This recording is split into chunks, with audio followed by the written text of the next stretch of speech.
All right. Welcome to Romera Records Podcast. Today we have on Michael Butler Jr.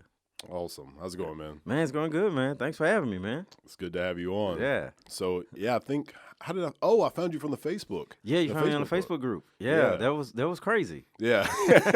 So, that picture, that's where that was taken.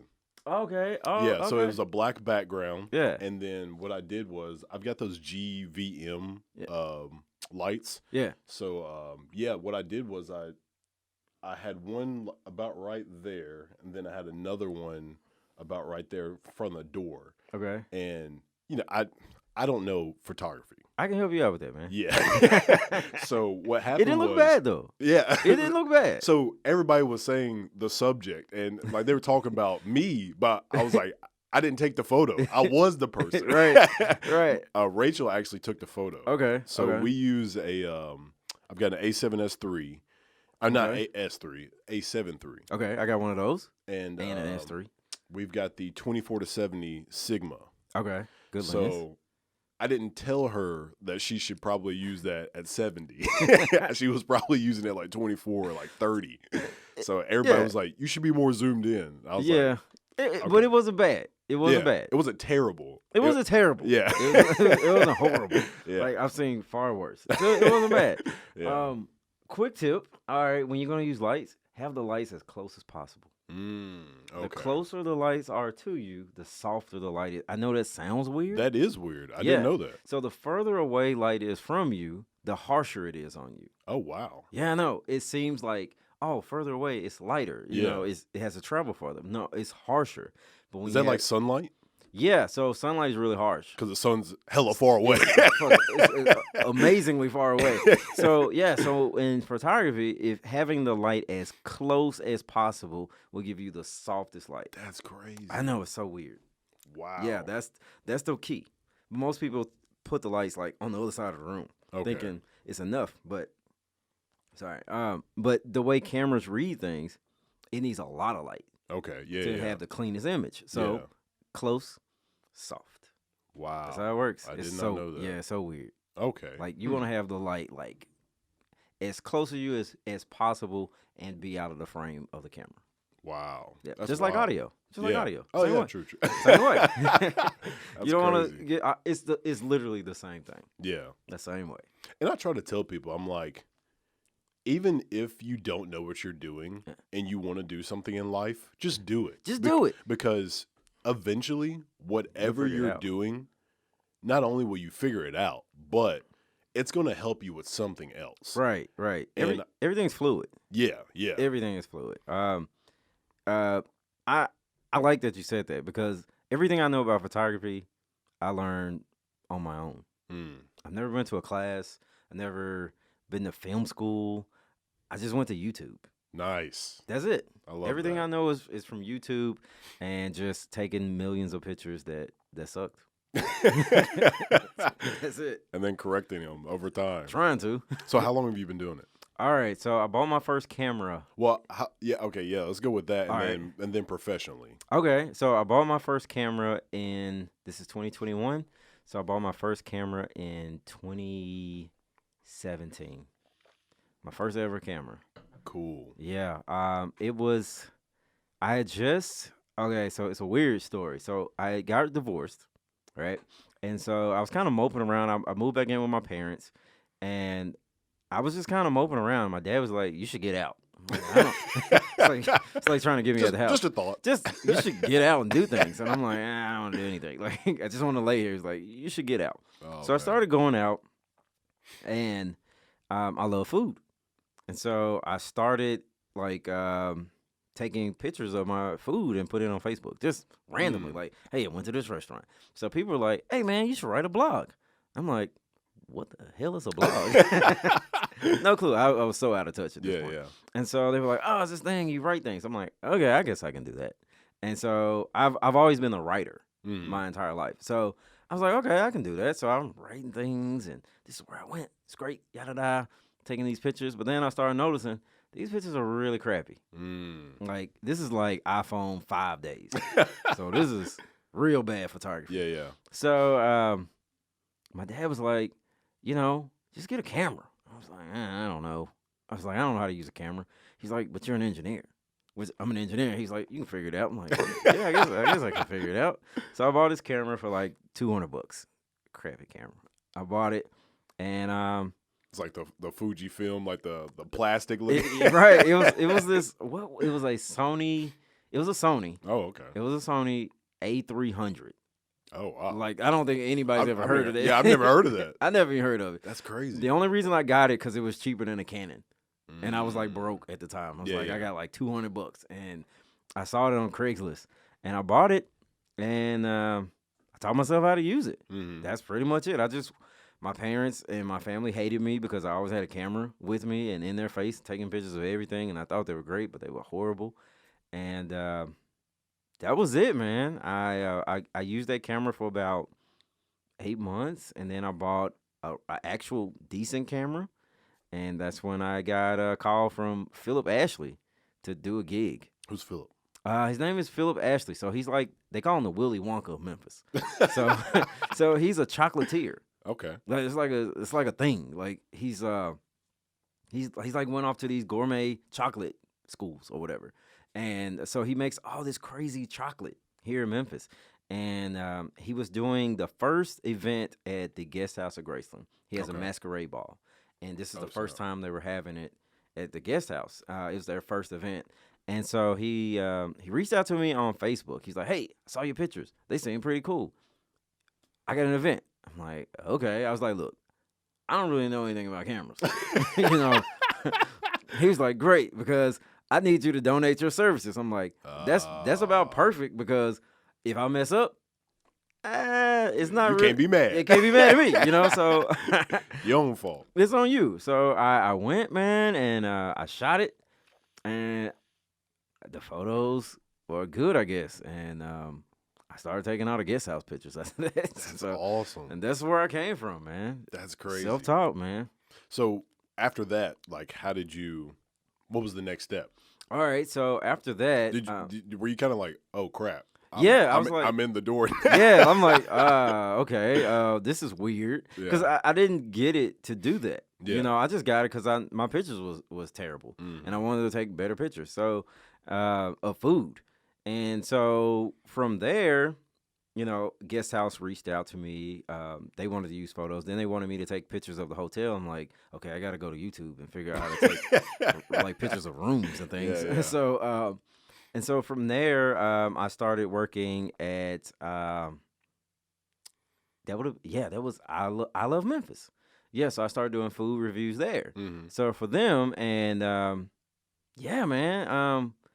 And then from there, I didn't take pictures of people at that point. The only time was that Philip event, you know, and that was weird because I had this thing where I didn't want to take pictures of people because I didn't want to mess up.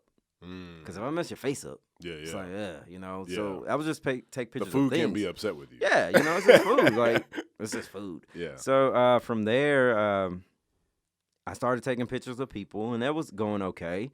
And then I started to notice that there were a lot of people taking pictures of people, and it became just weird. Like, I don't want to be like everybody else. And I knew that I'm a writer. You know, I started writing for I Love Memphis, and then Edible Memphis, which I still write for now, and still do their photos.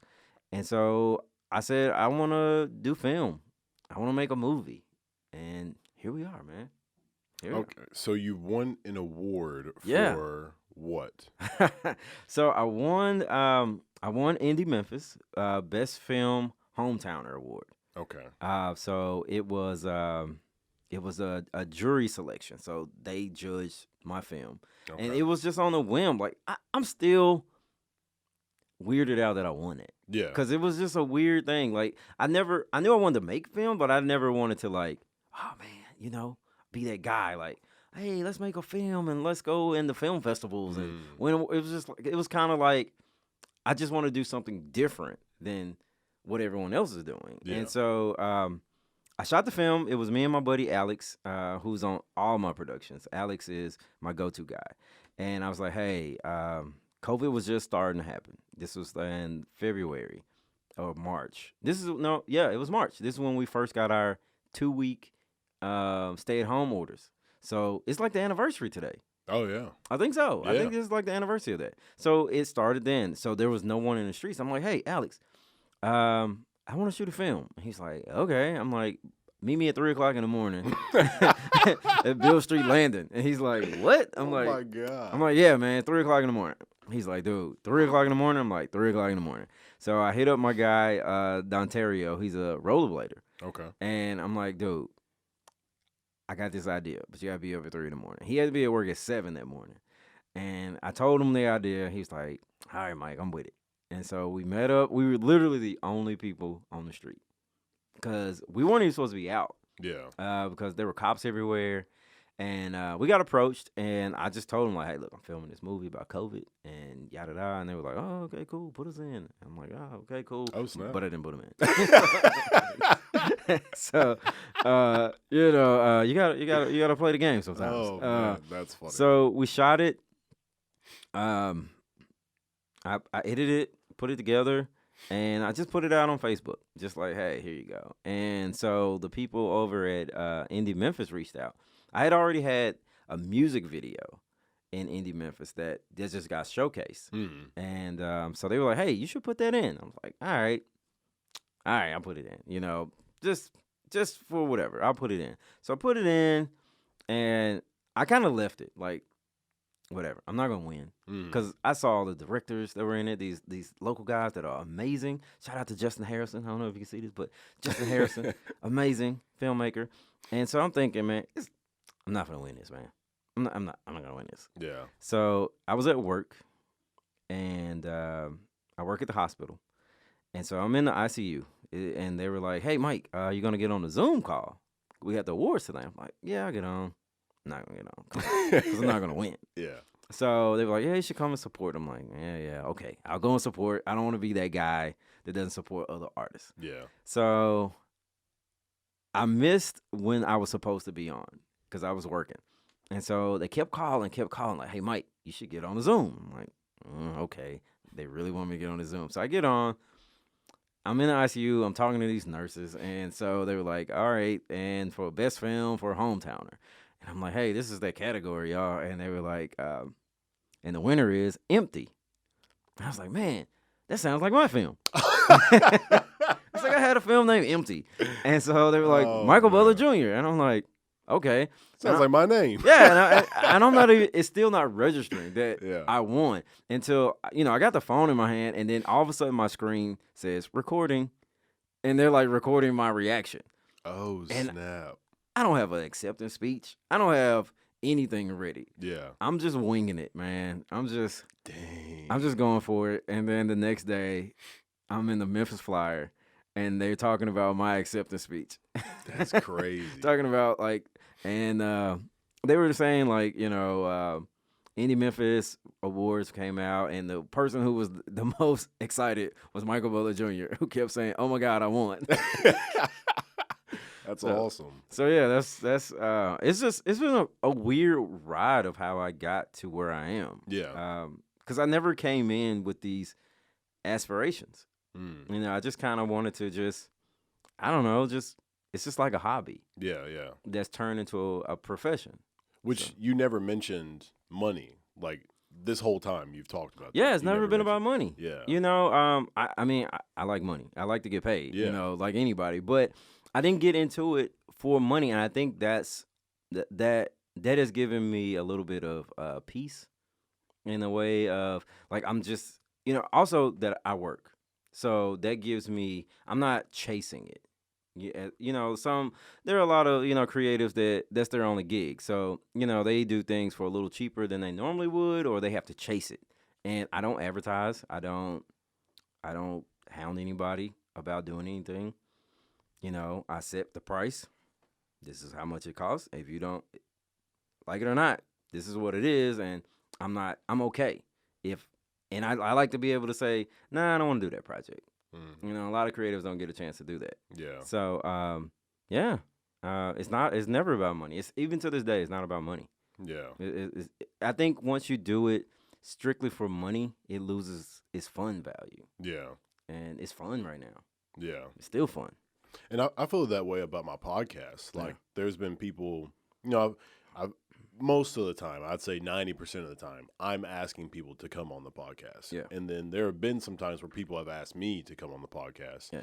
And like at that point, I think about when do I get to the point where like people are constantly asking me to come on the podcast. Yeah. And then I have to think about, like that's when money comes into it. Because then I have to because I never want money to be a factor in this podcast, right? As far as like people coming on, because then it becomes like, did that person have enough money to get on the podcast? You know what I mean? Yeah. Because right now I'm choosing the people, right? But if people are offering money, then it becomes the money's choosing the people, right, and not me. I don't want that. money will cloud things. You know, it's when what you do for fun or as a you know, like a hobby or just for the love becomes a money thing. Yeah. It's no longer fun. It's a business now. Yeah. And then when things become a business, they just go weird. Yeah. They can get weird. Money is awesome, but money is also terrible at the same time. It is. Yeah, it sucks. Especially with like, they say never mix, was it business and friends? Yeah. Because like, if you're just hanging out with, so let's say you got a really good friend. Yeah.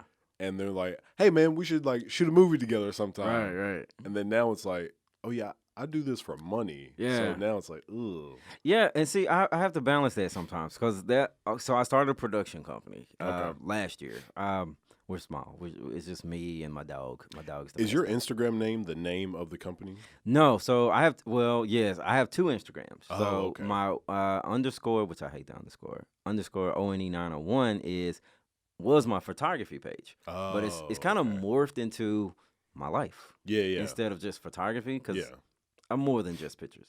So Papa Bear Productions is my production company, and it has its own Instagram, and it's more businessy. You know, I don't have any fun over there. So you know, it's just this is the shoot, this is the client. You know, maybe a gear pick, or you know, it's business. Yeah. You know, I don't post anything where I'm, you know, I don't know, somewhere on Beale Street with double cupping 2 drinks. You know, that's for one I don't want. You know, but Papa Bear can't do that. Yeah. You know, so I have to separate the two. But I have some friends, and this is my motto when it comes to friends and business. If you're my real friend, you know I can't do it for free. You know, if you're my friend, you wouldn't ask me to do something for free. Yes. You know, that statement. because you know my situation. You know that I gotta eat just like you gotta eat. Yeah. So, but there are love projects. You know, me and my friends have a thing called friend points.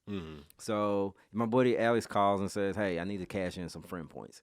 I know that means it's a favor for a favor. Yeah. You know, and that's cool. You know, or if we're doing something like me and Alex shot a spec ad for a Nike. Maybe 2 weeks ago now, maybe 3 weeks ago now. And I just hit him. I was like, yo, I'm shooting a spec ad. There's really no money involved. I was like, you know, but, you know, we can get you some content. He's an amazing photographer. Okay. And so he's like, yeah, let's do it. I'm like, all right, cool. You know, so I know that if he has a project, he's like, yo, Mike, I need someone to do behind the scenes photos or, you know, carry the equipment. Well, I got to cash in those friend points. Yeah. So, you know, in that sense, it's cool. But, you know, you got to have people that are like-minded and people that understand their roles and things. That's the hard part. Roles. 'Cause I was about to say, because, like, it makes it a lot better if you've got friends that do different things. Yes. So now that I've become a filmmaker, I'm a director and a cinematographer. So I operate a camera and I also direct films. So, but I also know every role in a production now. So, you know, I have a buddy that he's a director. And so he wanted me to come in on a project as a grip. And grip is like the guys who set up and break down the equipment and stuff like that. You know, grips are very important. I want to stress they're very important, but people act like they're the bottom rung. But they're very, very important. So I'm like, yeah, cool, yeah, I'll do it. You know, I'll do grip. But there are a lot of directors that won't do grip because they feel like it's a demotion. Oh. So I understand roles and what we call set etiquette. Everyone has a role, and the end goal is the final product. Regardless of your job, final product. Do your job effectively, and then we can have the final product, and everyone gets the glory. But if you work with people who are, well, I'm a director, and then I'm a director, then you have, button heads. Yeah. And that I only work with people that can work on a team. Yeah. And that don't mind playing their part and doing their part only. Yeah. And that's hard to find. Too many Chiefs, not enough Indians. It's so many Chiefs, man. So many, and that's key. On anything. Even I got a buddy. He does a podcast. The guy I was mentioning, YouTube. He does a podcast with 3 other guys, and he does everything from setup, breakdown, editing, distribution, all that. And he's got guys that want to, oh, we should do this, and oh, we should do that. But it's like, hey, if everyone's doing an equal amount of work, everyone should have input. Yeah. But if one person is carrying the load, nah. Yeah. So that it's hard to find people that believe in the end product only and not their individual glory. Yeah. And that's hard to find. I mean, it's true for sports as well. So I mean, like if you have people who aren't buying into the whole team concept, then you're not going to have a great team. Right. Everyone can be well, I can't say that. I can't say that. That's bad. Rest in peace, Kobe. But you can't be a ball hog. And I Kobe got that as early on, which I got. I understood. He played with Shaq. So everyone wants their moment to shine, but you also have to understand that Michael Jordan won MVP, scoring champ, and Defensive Player of the Year in the same year, but did not make the playoffs. That's crazy. Ain't that crazy? I didn't know that. Right. They didn't make the playoffs. So, I don't think they made the playoffs. Or they got bounced first round. Either way, you can have all these accolades, but you're not winning anything. Yeah. Personal things are great, but, winning a championship or delivering a quality product is the goal. Mm-hmm. Should be the goal. But there are a lot of David Ruffins out there, man. Yeah. I think that when you do find the people that you can work with, like that's when you got something special. Yeah, like, man. Hey, what we're about to do can just take off because we get it. Like some people just don't get it. Yeah, a lot of people don't. I got a buddy. His name's KD. He always says, you see the vision. Mm-hmm. Like that's his catchphrase. Okay. You see the vision, and so. But it's true, like, when you have, like, if I call Alex and I'm like, yo, Alex, I want to do this. He sees the vision. So he's like, all right, what do you need me to do? What's my job? Or my guy, Michael Morrison. He'd be like, hey, so what's my role?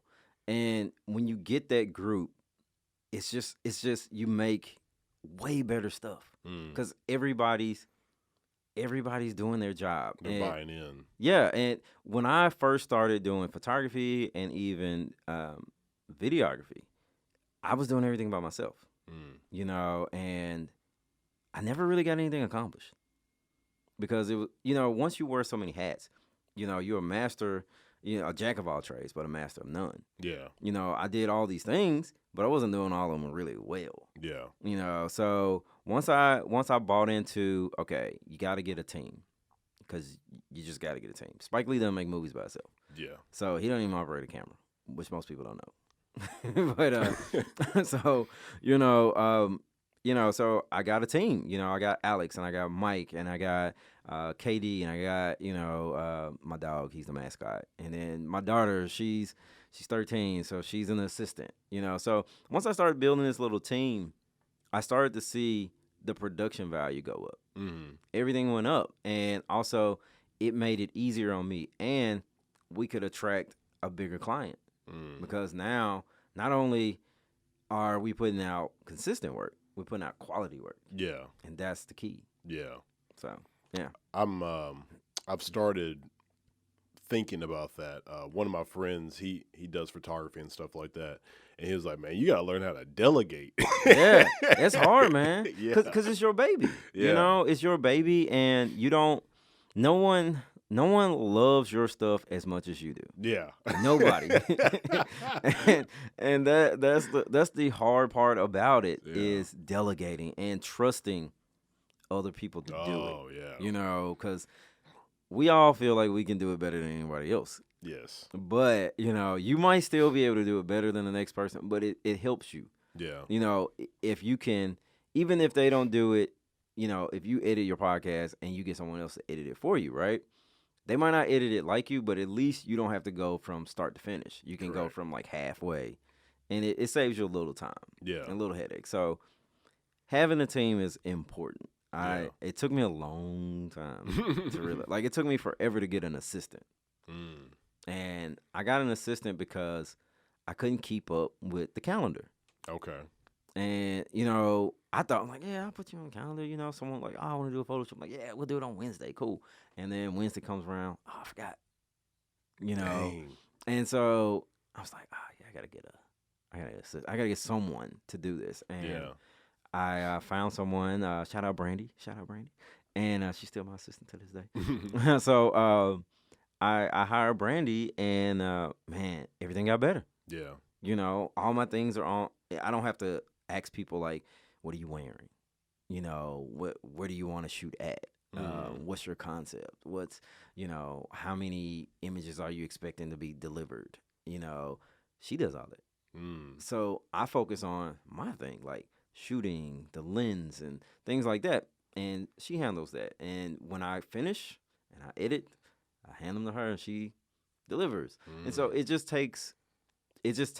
I can do what I really want to do, because no one wants to do the business side of things. Yeah. The clerical stuff. No one wants to do that. Yeah. It just takes that away, and trusting her over these years has been amazing. Amazing. And like I tell anybody, hey, if you're doing any business, get an assistant. So did you have to teach her your ways, or did you just assume she knew what she was doing? Like, you just like, oh, you know what you're doing. So I got lucky with her. So she was another photographer's assistant. Okay.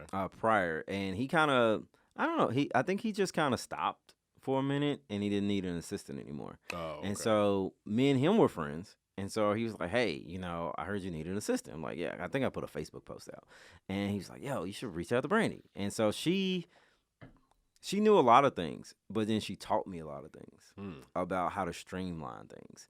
You know, at that point, I didn't have an email address for photos. Dang. I was just going through like Facebook Messenger and stuff. She's like, no, you got to get you should get a website, and you should get this, and you should get that, and this is how you should do it. You should have a contract and letterheads. I'm like, what? You know, but that's the beauty of bringing on a team. Yeah. You know, things that you wouldn't even think about. People can contribute. Yeah, and you just got to trust them, and it's hard because it's your baby.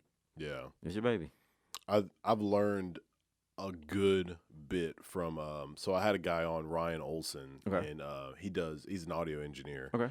And he was like, one time he just randomly texted me after the podcast, and he was like, man, I got a question. It's pretty much a business proposition, because he wanted to go in on a studio with me. Okay.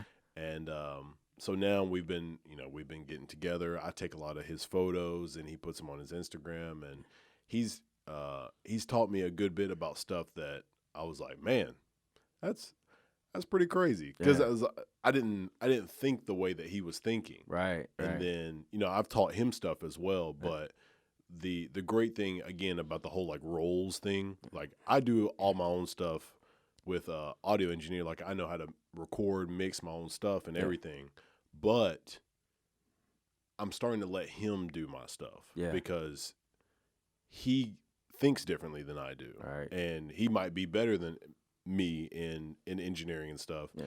And, you know, sometimes I'm like, I would have done it that way. I would have done it this way. Right. But by the end of the day, I didn't have to do anything. He did everything. Right. It's so much easier to go back and change one or two things. Yeah. Than everything. Yeah. You know, so it's hard to give up that control, because no one loves it like you. Yeah. And no one cares about it as much as you care about it. Yeah. And so it's like giving your baby away. Yeah. It's literally like giving a baby away. And like, just watching somebody else raise it. Yeah, like, I'm going to watch this baby from the sideline.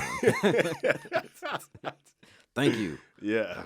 You know, yeah, you just have to have a lot of trust, man. And it's hard to trust people because you don't know who's there to help or who's there to take. Yeah. And that's the big deal. And so I have a thing where on my sets, I will let, new filmmakers come on. I'll teach you set etiquette. I'll teach you every job behind scenes, but I have certain guidelines.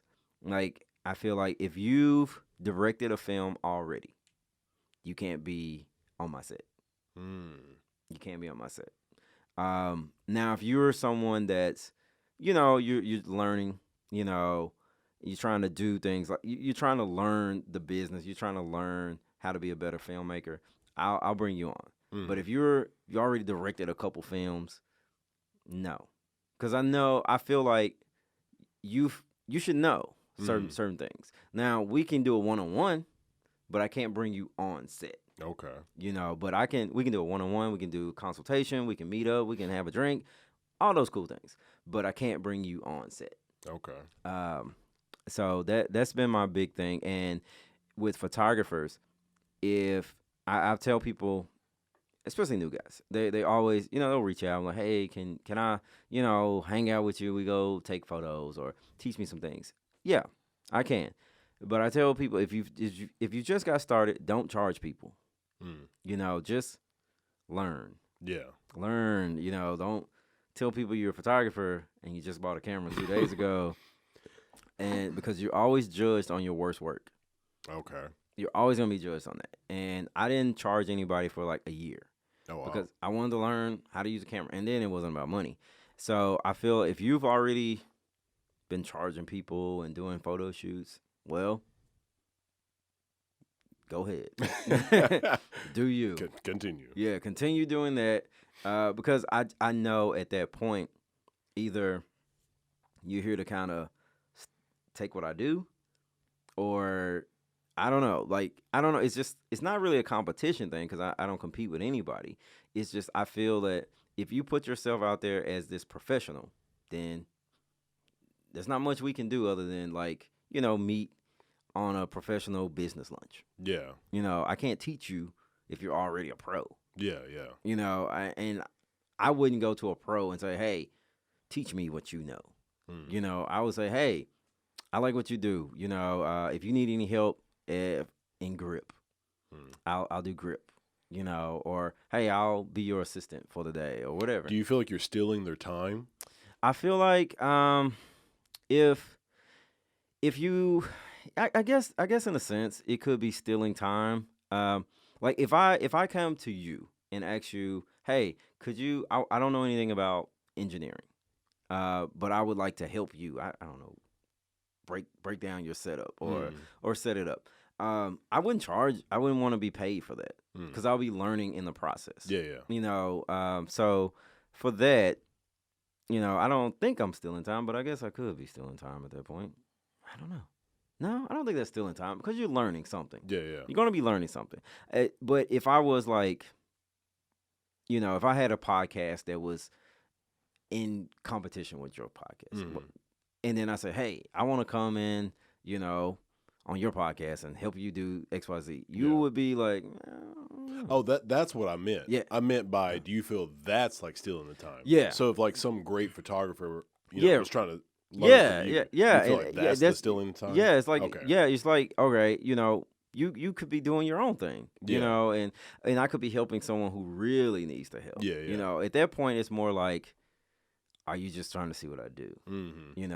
Which is no secret to what I do, but it's just, I don't know. It's like like two roosters, I guess. Yeah. We got our own hens, but you don't have to come to my hen house. Yeah. So it's one of those things. I just don't. I feel if you've already gotten there, it's not much I can show you. Yeah. Especially if you haven't taken the time to study your craft, learn your camera or your gear, and you just, I'm already doing this. And then now it's like, well, now I've got to that point and it's not going well. So let me backtrack. Yeah. It's like you skip so many steps and I can't be there for the fall. I rather, I just tell them, hey, I learned everything from YouTube. Yeah.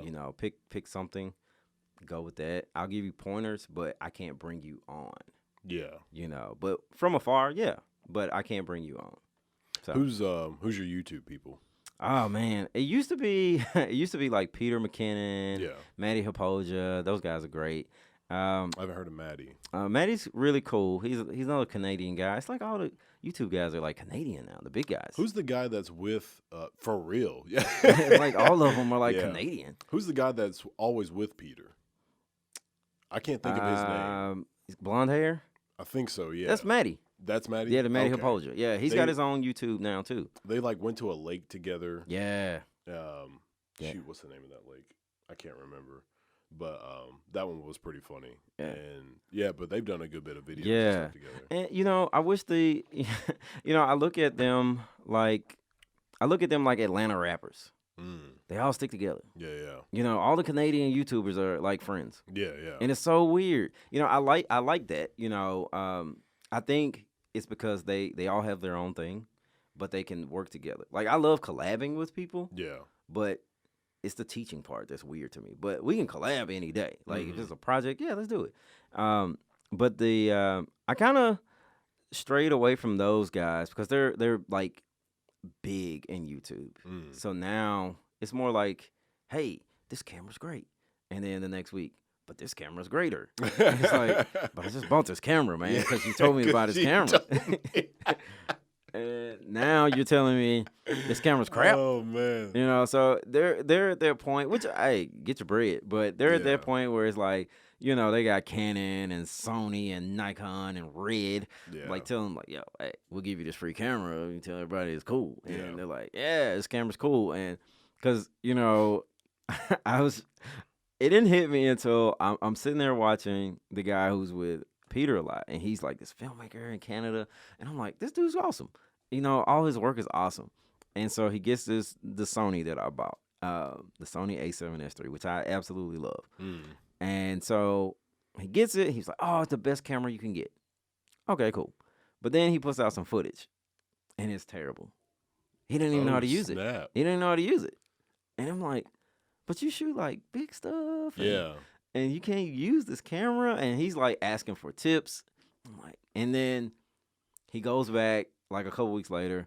What drops? It was a Canon. What is a Canon? What Canon was that? It was an R5? Not the R5. That was before. Okay. The R5 came out like a couple weeks before. It was like a crazy succession of cameras. Yeah. C70. Okay. It was a C70. So then he goes, oh, this is the best camera to get. I'm like, what? And then Red drops a new camera, a Komodo. The Komodo? Yeah. Which I was like, yeah, I got to get the Komodo. And so he's like, no, this is the best camera. And so he's like, yeah, I'm not going to do Sony. Then Sony just dropped the FX3 like a week ago. Yep. Here is Matty. Oh, it's the best camera you can get. I was like, what?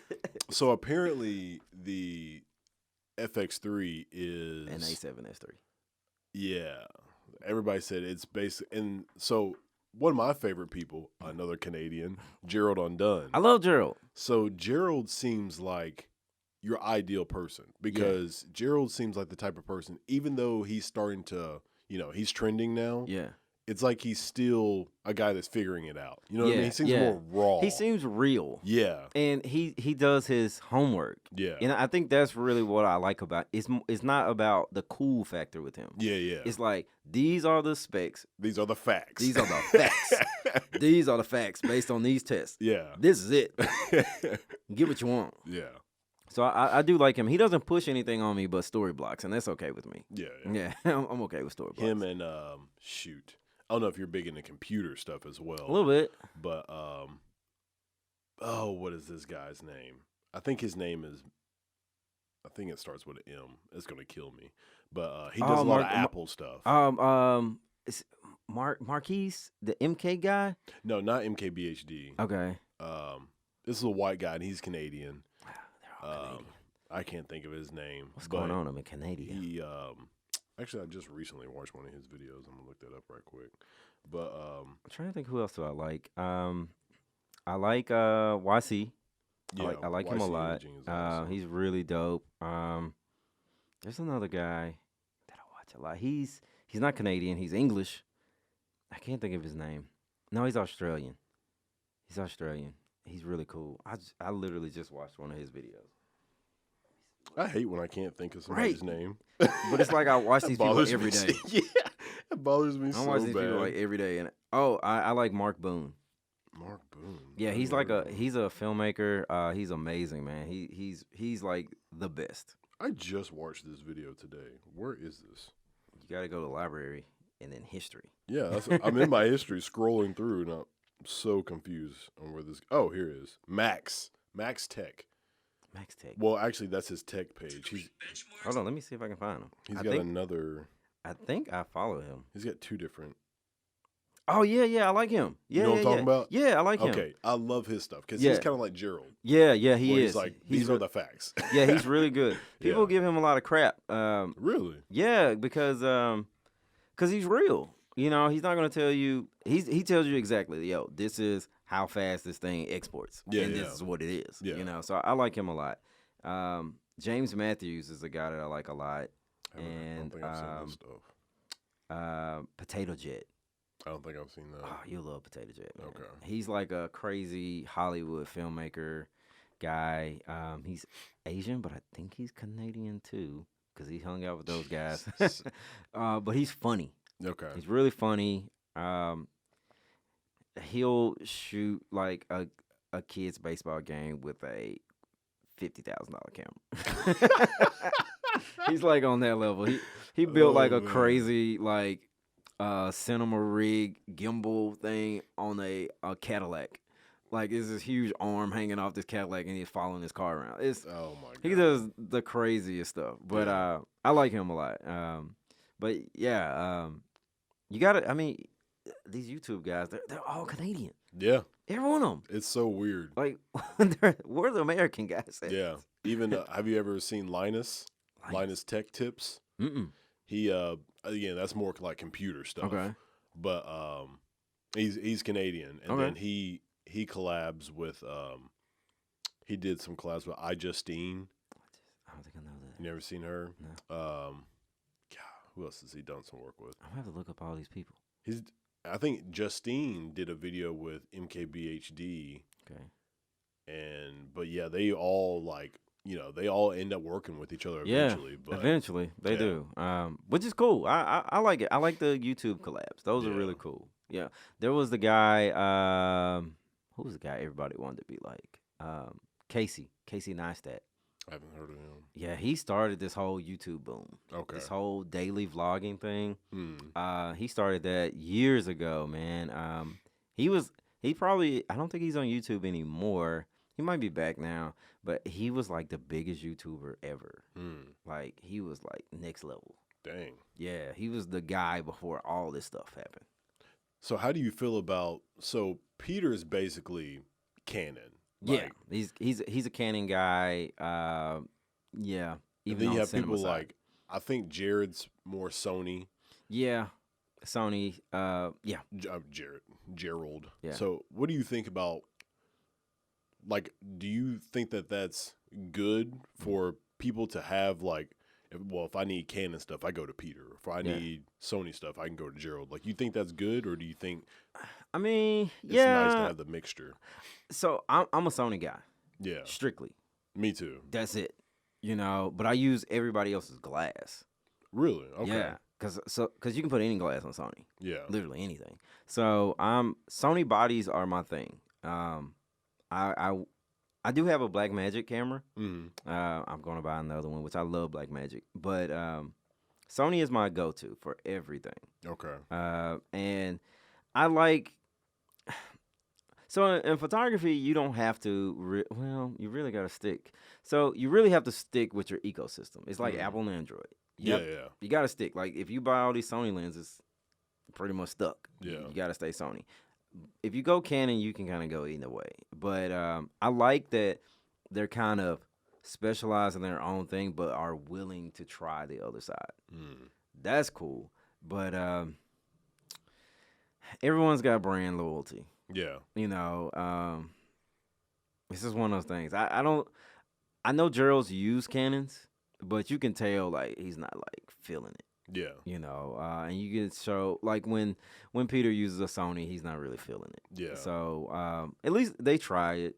That's something. But yeah, you know, I think Maddie's going more Sony now for day-to-day stuff. Because there was a time when Peter McKinnon swore off the GoPro. Like that was his deal. Like never use a GoPro. And now he's on the GoPro. So it's a weird thing. I don't know. There's always gonna be brand love. Yeah. You know, I think Canon suck, but that's just me. That's just me. I will say, as far as like picture quality, I think Canon does better when it comes to cheaper cameras. Yeah, of course. Their lenses are cheaper. Yeah, I used my first camera that I bought. It was 2017 or 2018. I bought a what was it? A T5. T7i. Oh, big boy. T7i. And I compared those photos to the A7 III, and they're pretty identical. Yeah. So the thing with with Canon's color science is amazing. Yeah, it's phenomenal. Is everything. Yeah. Like hands down, they have the best colors, and you can get those colors out of Sony. You just gotta warm it up a little bit. Like Canon colors are just warmer. Okay. So they look more pleasing. Nikons are cooler, and Sony is right in the middle, true to life. Okay. So it's like if right out of the box, that's your flavors, you know. But if you can edit, you can get anything you want. Okay. So that's kind of what it is. So I tell people now, just get the camera, get whatever camera, because they all do the same thing. You know, the colors, they look different, but you know, you just slide to the right or slide to the left, and you're close. You're pretty close. So I prefer Sony now because the new color science is closer to Canon's. Oh. So like your A7 is on your old color science. Well, the second Sony can't seem to get it right. Yeah. So the first batch was terrible. Then they had the A7 III, which had a better color science, and now it's the A7C, the A7S3, and the FX3. They have the newer colors, and they're better than Canon's colors. Oh. Yeah. But now Canon's colors, mirrorless, are worse than Sony's mirrorless. What? But Canon's DSLR colors are way better. Yeah, their mirrorless is the new thing for them. So they got to get that together. So they just haven't figured it out yet. Yeah, they haven't figured it out. Sony's got the leg up. Okay. Because they started mirrorless years ago. Yeah, yeah. So they're the king. So Canon's just got into it. They've had 5 or 6 cameras that have failed, and now they're on the R5, R6, which are great. Yeah, yeah. You know, and Nikon's in the mirrorless game now, and I think Nikon's going out of business now. What? I think so. I think I saw that announced that they were going to stop making cameras. I heard. I think it was Panasonic. I think they're going out of business. Oh, that sucks. That does suck. Yeah. Well, yeah. I don't know anybody. Well, I know one guy that uses Panasonics. Just one guy. So it's death to Micro Four Thirds right now. Yeah, it's like just finding the right thing. Yeah. As we were talking about, like so many people will talk up a certain camera, so you're like, oh, this is what I need. End all be all. Yeah. And then what makes it even worse is technology today. Yeah. It's just expanding so quickly. Right. That, you know, is everybody. Well, okay, so Sony just came out with the A1. Right. That's going to be king for a while. Yeah, it's so overkill. Yeah. But eventually, you know, something's going to overtake it. Yeah. And I bet it's going to be like 2 or 3 years from now. Right. There's always going to be something better. I tell people all the time, don't chase tech because you'll never win. Yeah. You're going to go broke. Yeah. You know, when it comes to like cameras, don't invest in the body. Invest in glass. Always invest in glass. So they've been using pretty much the same lenses for a while. Yeah, lenses are eternal. Yeah. You know, that's where the money is in the glass. The bodies are going to change. Yeah. You're going to go through bodies because they're going to go out. The mirror is gonna go out. The shutter is gonna fail at some point. The glass will always be there. You know, and I tell people all the time, you know, if you're just getting into the game, one, the cheapest way in is Canon. It's always gonna be the cheapest way in because they've been around forever and they've got 1,000,010 lenses at this point. So they're gonna be cheaper, hands down. You can go get a Canon T5 or a T6 right now with a 50mm for $400 or less. It's the cheapest. The cheapest Sony is like $700. Yeah. So, and if you want a lens, maybe the cheapest Sony lens, the 50 is like $250. Yeah. Well, the kit lens, probably the 24 to 70 kit lens. Yeah, that's probably one of the cheapest ones. Yeah, if you get that, you're looking at like $1,000 to get in Sony. You know, it's $1,000.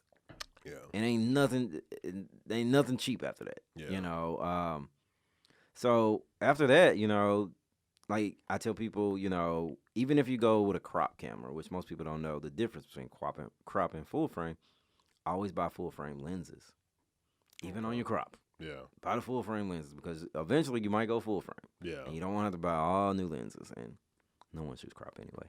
But even though film is big in crop. Yeah. Huge. Super 35 is everything. But that's the best way in. I tell people just get a camera. Just get a camera. It doesn't matter. Canon, Nikon, Sony, Panasonic, whatever. Just if you really want to do it, just get a camera and go from there. Start small. First camera shouldn't even be a brand new camera. Get a used camera and practice. Yeah. That's it. I think people in general, like just everybody, should just have a camera. Yeah, I think so too. It's a good investment for you because everybody wants to capture memories. Yeah. Like, you're going to be with your family. Yeah, and you never know when you're going to need it. I mean, cell phones have come a long way. I don't personally use cell phone cameras, but they've come a long way. They're great, but you should always have a camera on you all the time because anything can happen. You know, you're with the family and I'm going to record this quick little video. You know, I remember the days, you know, when I was a kid and my dad had the big camcorder. The shoulder. Yeah, and he was always like filming us and, you know, we hated it, you know, and it wasn't until my dad passed that, you know, going back and looking at that stuff, like those memories, man, they're forever and they take you back. So having a camera is amazing. Yeah. Just to recreate that. Yeah. You know, have those same feelings.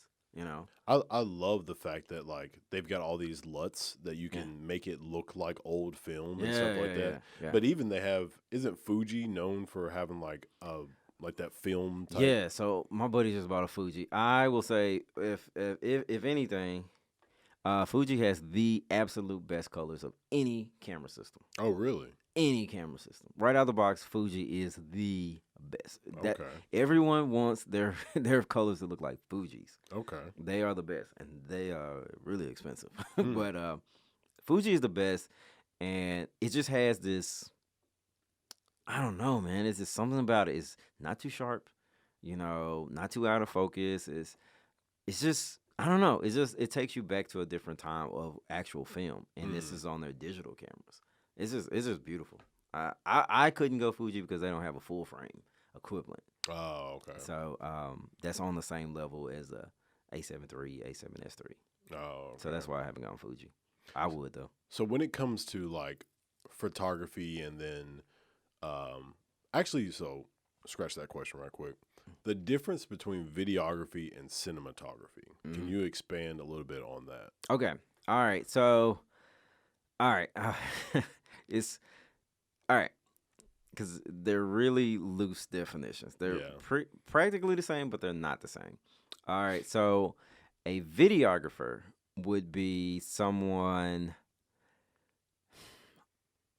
how I would define that person, would be a person that isn't actually filming in the correct way. Mm-hmm. They're just the hit record. That would be more of a videographer. Just capturing a moment. Just capturing a moment, or, you know, there's not really a lot of like thought into the shots and how to film because there's a way to do it. And so it's more like that. It's just more of a, well, I can't really say that. That wouldn't really be a videographer. Okay. Videographer would be It was just on the tip of my tongue. It was just there, man. It was just there, because that's when I backtrack. Man, well, let me go into cinematographer. Let's just go there. Okay. A cinematographer would be someone who does film, like movies. That's now I'm back on my subject. Now I know where I'm at. All right, so someone who shoots short films, big picture, big budgets, film in its entirety of what we know as film, like movies, TV shows, things like that. As a videographer wouldn't do that. It's more of your maybe events, home movies, stuff like that. It's not as production driven. It's not as like technical as a cinematographer. Like I call myself a cinematographer because I direct, and I also I like my own scenes, and I film the right way. Like they say you should film. A videographer wouldn't really do all that. They would kind of like let's say someone does behind the scenes video of a shoot. Videographer. So would you say that I guess a cinematographer could be a videographer, but a videographer can't be a cinematographer? Yeah. If we're going by like titles. Yeah, yeah. So the guys in the film world really stick tight to the cinematographer thing because it's also a synonym for director. So I didn't know that. Yeah, so a cinematographer and director are pretty much the same thing. Okay. Pretty much the same thing. Whereas a videographer would be a guy that just holding the camera. Yeah, just camera op. Because that's the thing about film. There's so many hats that a lot of people don't know. So the director doesn't actually operate the camera. Yeah. And so there's a guy, they call him the DP. DP is the director of the photography. He's the guy that stands next to the director. So he's over the camera. Okay. He's also over the lighting, everything. But he might not actually operate the camera.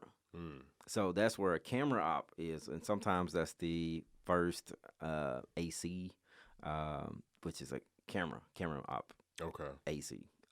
So yeah. So that would be your videographer, the guy actually operating the camera. Your cinematographer would be the guy directing him on operating the camera, and then your director would be the guy directing all of them. So what is a producer? Producer is the money man. Oh, yeah. Okay. So the producer is the person who fronts the money for the film. Yeah. Or when you start getting into like executive, associate, and all those types. Yeah. It's based on how much money they put in. Oh. Yeah. So no film. So if the producer wants something in or out, I mean, it's his money. You gotta pretty much do it. So the producer is, they usually have the money or get the team together. Yeah. So the director, sometimes the directors pick their team. Normally they'll pick like a DP or something, unless the producer has one that they really want to use. But the producer is they are producing this show. Yeah, in charge of production. Yeah, they're in charge of all of it. Okay. And usually the money man. The executive producer is the money guy. Okay. Yeah. So, speaking of all that, I think I was on whose Instagram? Somebody's Instagram. They were talking about Craig Brewster. Is that his name? Yeah. Craig Brewer. Yeah. So, for those of you who don't know, there's Coming to America, and then it's like Coming to America 2. And Have you Craig, seen it? I haven't. Okay. So Craig I watched Brewer, it last night. So Craig Brewer, who is a Memphis person, Memphian, however you want to say it. Memphian. He directed it. He is the director. He's the director. So now you know what a director is based off of his explanation. A director runs the set. He runs the set. He or she runs the set. They are responsible for everything. And the actual film is their vision. So the producer says, hey, producer's like, yo, I got this film I want to make, They pick a director, and the director gets, the concept, and then they make it their film based on the concept. The producer has a lot of wiggle room because it's their money. So would you say like a producer and director like this, or like producer's higher than a director? Okay, so producer is higher. Okay. On the set, on the actual set, the director's the guy, but the producer overall is the man. So everybody knows names like Quentin Tarantino and Steven Spielberg, but they're all directors. They're directors. So the directors really get the accolades because they're putting this movie together. Yeah. And it's their vision and it's their baby. Yeah. It's just the producer is funding this. Some producers are like, hey, I want this and I want that. Yeah. You kind of got to roll with that. But usually a producer are behind the scenes kind of guys, all about the business side of things. The director is the actual guy that runs the whole thing. I don't know how much you know about football, but Robert Kraft, he owns the Patriots. He would be the producer. Yeah, he's the producer. He's the producer. Bill Belichick's the director. He's the director. Yeah. Okay. Yeah, that's how it goes. So it's his thing, but he lets Bill Belichick do his thing. Yeah. And it's like, hey Bill, like, hey, we losing. Yeah. We got to make some changes around here. Okay. So that's how a producer works. Gotcha. Yeah. So they're usually the money guy. There's usually one big guy, big person, and then there'll be like other little producers, and they put money into it, and they're all trying to get their money back. Oh, okay. Based on like box office sales, distribution, they want their money back. So yeah. Do like how much, I guess, outsourcing do they do for like? So if you're a producer, are you going to hire like a marketing person, or are you the marketing person? They usually hire that. Okay. So like the top dog producers, yeah, they have teams. Yeah. They're just there to like, we'll fund the project, and we'll pick our director, and then they go from there. It's just kind of like everything has to go back through that person. Like, like the Patriots, if we go back to football, like the Patriots aren't changing their logo without Robert Kraft signing off on it. Yeah. So Bill Belichick can be like, hey, we want to, spice things up. Like, but he's got to go through him. Yeah. It's his team. It's his project. Oh, okay. So the producer, some producers are very hands-on. There's different levels. Like, it depends on the budget. I've worked on films where we have micro budgets, like no budget at all, and we still have a producer. But that is the person that maybe went out and got the investment money, and they're going to pay all of us. Yeah. So they're the producer or executive producer. And on that level, they don't really come in and like, but they're still there to be like, put everything in place. Like, this is the director we're going to use. This is the location we can use and things like that. They'll set all that up, for the most part. I mean, usually they go with the director and like, hey, what's your vision for this, and yada yada, and if it's within budget and stuff like that, because the director's going to want to do everything. Yeah. Everything. So it's all got to be within the producer's scope of things.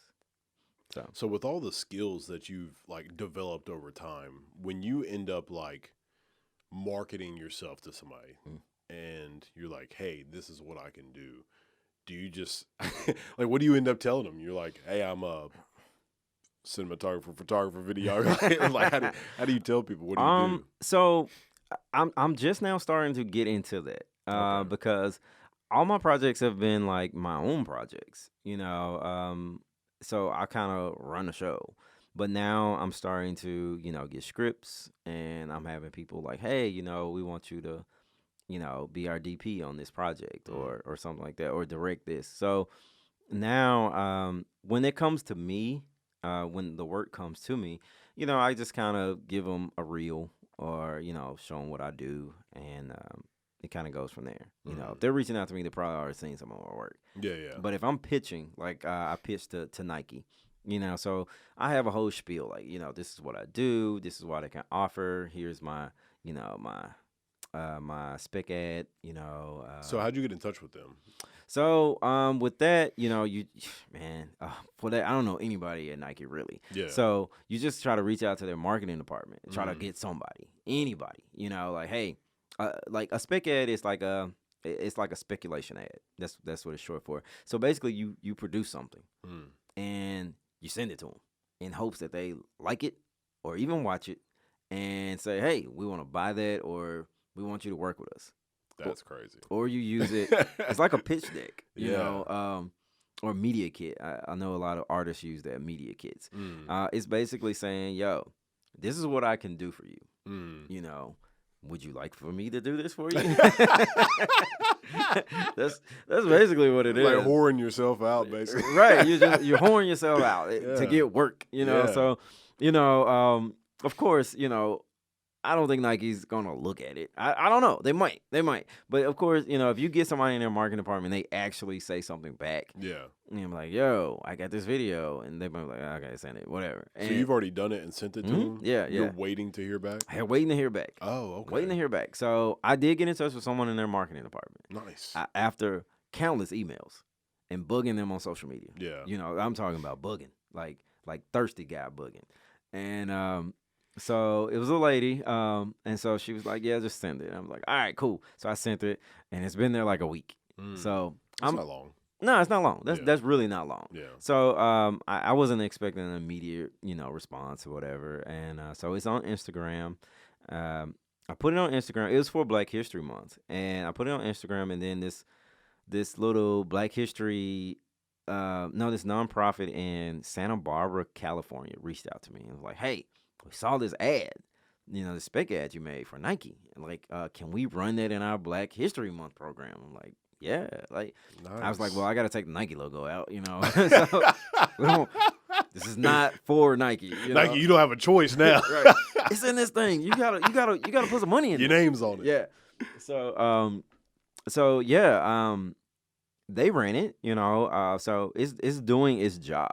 Yeah. As an ad. You know, so it's making its rounds, and that's the whole point of it is to get, you know, more work. Yeah. And so so you get you kind of, that's really what you do when you try to get on. I reached out to Craig Brewer on his stuff. I was like, hey, look, I knew he was going to do Coming to America. Like, I reached out to Craig Brewer right before he started filming Dolomite.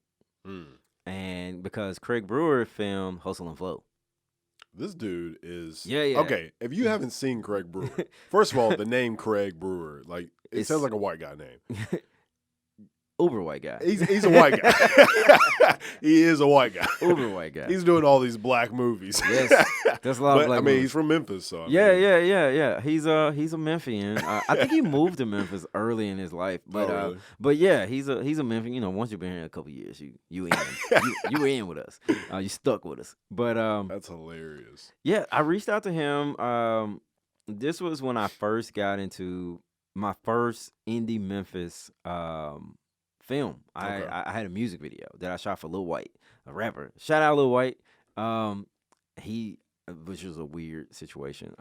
He saw a video that I made of my daughter running through sunflowers, and he was like, "Yo, you want to shoot a music video for me?" I was like, "What?" I was like, "But you're Lil White." He was that like, is hilarious. He was like, "Yeah, meet me at my house, and we're gonna have a barbecue, and we're gonna talk about this music video." Snap! I was like, okay. And to this day, me and Lil White are like friends. That's crazy. That's how, you know, and that's why I tell people my story is so weird. It's like, I just do these random things. Yeah. And people like notice. And then they're like, hey, come and do this for us. Like, yeah. I'm like, all right, cool. I guess I'll come shoot Lil White's music video, you know, whatever. You're going to have like Obama hit you up. Man, that'd be crazy.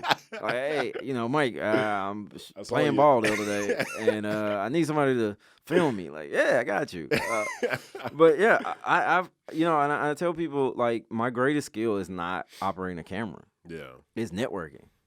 It's awesome. It's pure networking. And a lot of guys they have way more experience than me and probably even better than me. But personality counts. Yes. You know, the way you present yourself, you know, I mean, I guess I can say it, you know. I've had people say, these are like black filmmakers, black photographers, like, you know, well, you know, white people don't call me to do work. I'm like, okay, like, I mean, they call me, like, I don't understand, you know, and, you know, I tell them, like, you know, well, how are you presenting yourself? You know, nobody wants, even if I was, you know, not white and working and wanted to hire someone, and, you know, it would all be about their demeanor and their energy. Yeah. You know, it's all about your energy. And I try to be very positive and very, you know, not high strung, but, you know, just just full of energy. Yeah. You know, and just positive, and that goes a long way, and that'll take you a lot further than skills. Yeah. A lot of times. Yeah. And then once you start knowing people, and then people are like, yo, hey, I know this guy and he can do this, and whoop, and that's how it goes. Like, and then also knowing how to invest in yourself. Yeah. You know, I shot a lot of free stuff Yeah. to get in the door. You know, I shoot all of iHeartMedia events here really? locally. Yeah, and I got that because I went to 2 of their events with my camera that I had just bought, took photos, sent it to them. Just sent it to them. And they were like, these are dope. I was like, thanks. Thank you. Work for us now. And they were like, you want to come and shoot our next event? I'm like, yeah. They were like, I think they was like, we'll give you like $200. I'm like, works for me, you know? And I was like, can I bring somebody? They were like, yeah. I'm like, all right, cool. And so, you know, I tell people all the time, I've never done anything for free. Everything's an investment. Yeah. It's like buying a stock. Yeah. You know? I wish I'd have bought Bitcoin a couple years ago. But everything's like that. And I think a lot of people think about the money. And money is not the only type of currency. Yeah. It's not. And your time. Time is the most valuable currency you have. Yeah. It's the one thing people can't get back to you. Yeah. So, yeah. But I know I went on a tangent. No, it was good. I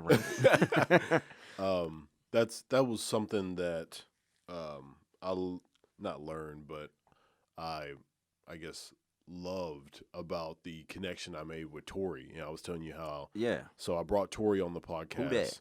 And we've done other stuff together since then.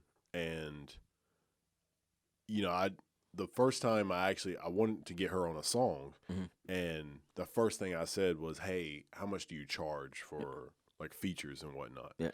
And the fact that that was how I approached her. Right. It wasn't like, "Hey, I need you to get on a song." Right. Expecting her, expecting that she was just gonna, you know, as you said, jump and just do what I asked. Yeah. I went ahead and offered the money first because that way she knew I'm in business. Right. And that's a respect thing. Yeah. It's a respect thing. Yeah. I'll tell you how I met Tori. Man, I met Tori. This is when I first got my camera. I went to a concert. It was not Minglewood. It was the New Daisy. It was at New Daisy, and Juicy J was there, 3-6 Mafia, but they didn't perform that night. It was weird.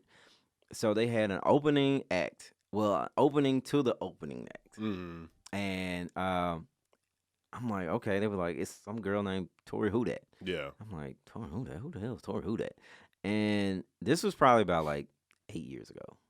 Maybe it might have. No, I didn't have a camera. I was just there. So yeah, it was probably about 8 years ago. And so the music starts playing. And then out of nowhere comes this little skinny little white girl. And she's rapping. And she's just like full of energy. She's just going crazy. And she wasn't on beat. But she was rapping, man. She was rapping her heart out. Oh man! And she had like this group of people that were with her in the front row, and they all had these white hoodies on, and they just loved her. And I'm just thinking like, this girl's she's not on beat, but they love her. Yeah. And so I just loved her energy. Like I'm just looking at her like, it's something about this kid because she was a kid, and so after the show, you know, I went up to her and I was like, "Hey, I liked your act," and she's like, "Thank you." She's like, "What's your name?" I'm like, "Mike," and she's like, "I'm Tori." I'm like, "All right, cool." I was like, you know, nice to meet you. Yeah. Didn't think anything else of it, you know, just kind of went on with my life. Went to Memphis in May, and it's Tori Who Dat. Like somebody brought her on stage, and I'm like, I know that girl. Got to talking, she remembered me, and so you know, ever since then, we've just been friends. And I told her probably about a month ago, last time we spoke. I told her, I was like, Tori, remember when you were that little white girl jumping around on stage, wild as hell? Yeah. And she was like, yeah. I was like, that's when I first met you. And now your growth as an artist has been amazing. And I love artists that grow. And of course she's on beat now. Like, Yeah. like she's amazing now. And it's just like she's so humble. Mm-hmm. And, you know, she'll do anything for anybody. Yeah. You know, and she's helped me out a lot along the way. I remember a couple times I was like, yo, I don't really know how to take pictures of people, and I really want to shoot with somebody. And she's like, just shoot me. And I'm like, all right, cool. So we shot photos together, and they were actually really dope. And she's always been really supportive, and I'm always super supportive of her work. And she's amazing. Shout out to Tori Hudak. Yeah, I love Tori. I love Tori. Yeah, it's like one thing I've really loved about this podcast is I ask on random people, which I had. So my assistant, my wife Rachel, I've asked her to like just find people, just find random people, and then I've been doing the same thing, just finding random people. Yeah. And just so happened, like some of these people have been connected. Like Memphis has like 3 degrees of separation. Like for real, like everybody in Memphis know everybody. I want to know, like, if there is a Kevin Bacon here, and I really want to be that Kevin Bacon. Like I want to be that guy. There is a Kevin Bacon here, man. Michael Donahue is Kevin Bacon. Michael Donahue. That sounds familiar. So he does the Memphis Most. He's the crazy white guy with the crazy hair. He's at every event. He was with the Commercial Appeal forever. He does the events, and now he's with Memphis Flyer. Okay. Michael Donahue is the Kevin Bacon of Memphis. He's the one central figure that everybody knows. Well, I'll have to have him on. He would definitely come on. He's an amazing person. He has the best parties. He has the parties that you would read about in like, you know, like a magazine. Okay. You know, you'll be at his house and then there's a donkey that walks around. It's like one of those kind of deals, man. You know, it's a party, you're gonna stay there all night. Yeah. Yeah, it's one of those kind of deals. That's awesome. Yeah. Him or Prince Mongo. Prince Mongo? Yeah. I don't know either one. I'm sensing you're not from Memphis. No. Okay, where are you from? I'm from Alabama. Oh, what part? Now I'm interviewing you. So, have you ever heard of Gadsden? No. Yeah, I seen a sign one time. I saw a Gadsden sign. All right. So I'm about 30 minutes from Gadsden, or about an hour northeast of Birmingham. Okay. How long have you been in Memphis? 2019, April. Oh, you're a new April guy. 2019. You're a newbie. Oh, man. Yeah. So you haven't had real Memphis barbecue yet? I've been around. I've been to Barbecue Shack, Barbecue Shop. Barbecue Shop is dope. Have you been to Payne's? I haven't been to Payne's. You gotta go to Payne's, man. I think I had on, what was her name? Dr. Kimberly Brown. I had her on, and I had, what was the other guy's name? Dwayne Chafin.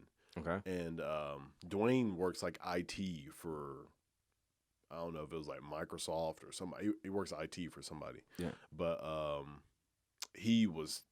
we started talking about food, and I think he said Payne's. Definitely got a Payne's. Cozy Corner.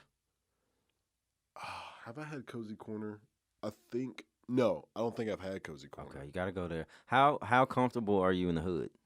I'm comfortable. Okay. You got to go to Ball Hoggers then. It's in the Orange Mound. See, okay, so I had on somebody, and they were telling me about Orange Mound. I was like, I don't know anything about Orange Mound. Man, it ain't that bad. I'm a kid from South Memphis. Orange Mound ain't bad. Well, they were explaining to me the history of it. It was it was a bunch of like rich black people. It was like the first like real. I wouldn't say rich. So it's the first place where African Americans could own a home in the entire country. Really? Yep. Oh, snap. Yeah, it was before Harlem.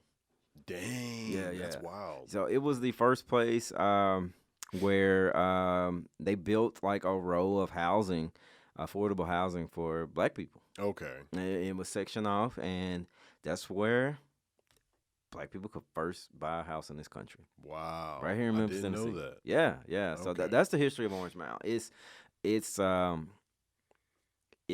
like the beginning of the American dream for black people. So it's developed into like a hood place. Yeah. Well, yeah.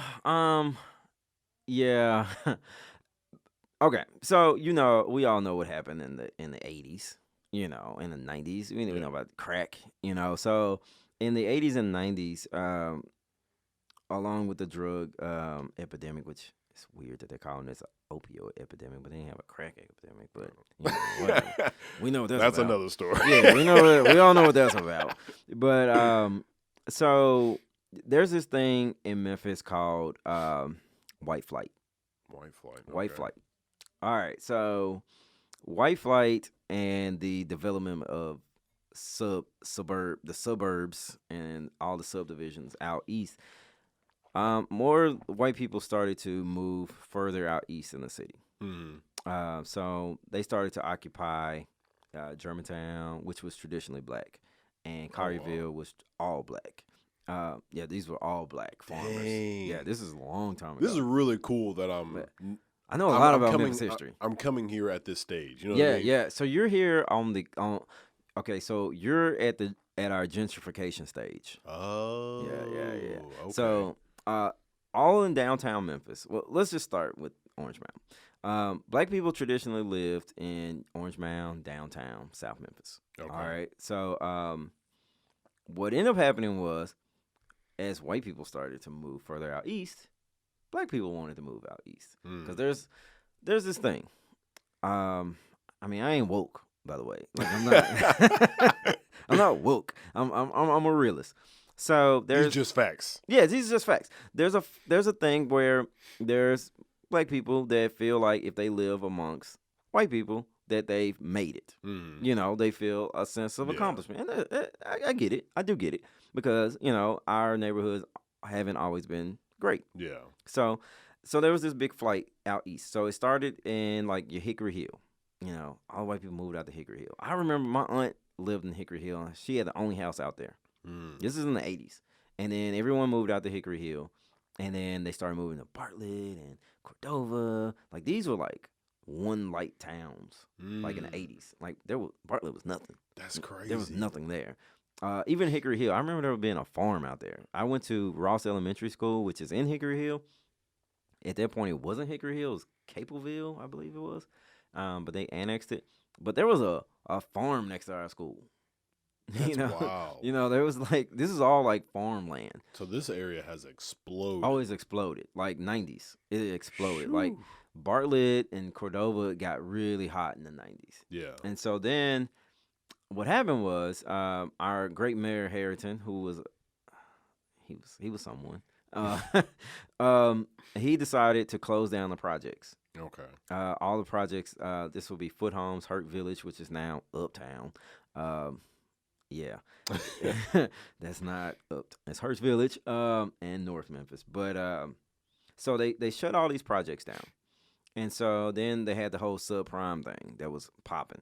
So everyone could move, and so when they got rid of these projects, they gave them all vouchers, and of course these people want to live where the nice people live. Mm-hmm. So they start moving out east. So everybody started moving out east. That's why everyone lives in Cordova now and Bartlett, because everyone had this flight out. So when them happening, which where we're seeing now, downtown's wide open. So where there used to be all these black people that live downtown, you couldn't really go downtown because it was cutthroat, because nobody went to downtown Memphis. Yeah. Now downtown has been taken over again. Wow. So all the people who originally flew out, the white people for the most part, they're selling those homes and moving back into Memphis. Because now where Foot Homes is on the backside of where the Temple of Deliverance Church is, Bountiful Blessings. I went to that church. Shout out to them as a kid. And they no longer call it South Memphis. It's called South City. Okay. It's like, nah, that's South Memphis. So that's what's happening now. Yeah. So there's this big flight back into downtown to like retake downtown. There's all these apartments going up downtown, but all these apartments and things are on like where the projects were. All those were projects. Every single one of them. I remember going down there all the time. I grew up in Westwood, and Westwood is still Westwood, but coming up, there's this place, a town called it's called PV. It stands for Pussy Valley. Okay. That's the original where all the prostitutes used to be. Oh, snap. Yeah, they call it Pussy Valley. That's like the red light district. Yeah, of course. Yeah. Now it's on Lamar, but yeah, it used to be there, but now it's like nice houses. It's like, what? This used to be the hood. And This is really Pussy Valley now. Right. And, you know, like Uptown. Uptown is where St. Jude is, where all those nice new little houses are. Yeah. There was projects there. You know, okay. have you ever seen the movie Blindside? Yes. Remember the projects he was at? Yeah. That was over there. Oh, snap. Yes, that's Hearst Village. So now it's like. And I heard the school is the one that's down this. So if you come out where the Kroger is, if you go down toward, I guess that's Germantown or whatever, that's. Oh, the Briarcrest? Yes. That's yeah. I heard that's the school he went to. Yeah, so he didn't go to that one. There's two Briarcrest. Oh. So that's the new Briarcrest out here. Okay. So, yeah, they were in East Memphis. Over there by Poplar and Ridgeway. So did it like literally move, or is there still two? They moved. Okay. Yeah, that was part of the flight. Oh. Yeah, we're gonna take. Yeah, Gotcha. yeah. We're going back. Yeah, we're gonna leave. We're gonna leave. So, yeah, I don't think he went to that. I think that one's newer. I don't know when they built that. He might have went there. Because they're still building on to that right now. That thing's like a college. Yeah. It's legit. They talked about, like, they had like a huge banner that said, like, our students have accumulated, like, I don't know, hundreds of thousands of dollars in scholarships. Yeah, they or millions, I don't know. Yeah, I mean it's insane, you know, what they've generated out of that school. But I mean there's a lot of people with a lot of money in Memphis. Yeah. You know, oddly, like yeah, a lot of money. Yeah, a lot. There's a lot, you know, and you look at Memphis and you know, it's not as progressive as like a Nashville, you know, because there's a lot of old money here. Yeah. That doesn't like change. Yeah. You know, they finally got their wish of getting rid of Memphis in May on Tom Lee Park. It's not going to be there because all those super rich people that live up on the bluff don't like the noise. So what is the bluff? So, all right, if you go downtown on Riverside, if you look up on that huge hill, there's all these really nice houses that line along the river. Okay. That's the bluff. Oh, okay. Well, that's one of the bluffs. Memphis has, I want to say we have 7 bluffs. I think we got like 6 or 7 bluffs. Okay. 6 or 7 bluffs. Yeah, so, you know, Memphis sits up on a bluff. Like, we're not low at all. So, it's the, what's that? New Madrid Fault runs along the Mississippi River. So Memphis sits up really, really high off of the river. And so the bluff it's like this huge row of super uber rich people that probably own the color blue that live up there. Dang. And so for years they've run interference on anything at Tom Lee Park. Like they want to be able to see the river. Like there's anything amazing to see on the river. Sorry to interrupt your story, but the funny thing you saying about the blue is I work at Owens Corning. Oh, they own blue. Yeah, they pink. Yeah, they I think they I guess copyrighted the color pink. Yeah, there's people that own colors. Yeah, that's crazy. Yeah, I had a friend that was like, dude, we should. I was talking to my girl about like owning a color, and then she was like, nobody does that. And he was like, yeah, you're right. I was like, no, I work for Owens Corning. They own pink. Yeah, people own colors. Yeah. It's crazy. You know what you ever heard of NFTs? I have, but okay, I'm drawing a blank right now. Yeah, so my buddy was talking about NFTs. They're all the rage online right now. It's like a space, like Bitcoin-esque. Yeah. But you own a moment. So he's buying moments of time.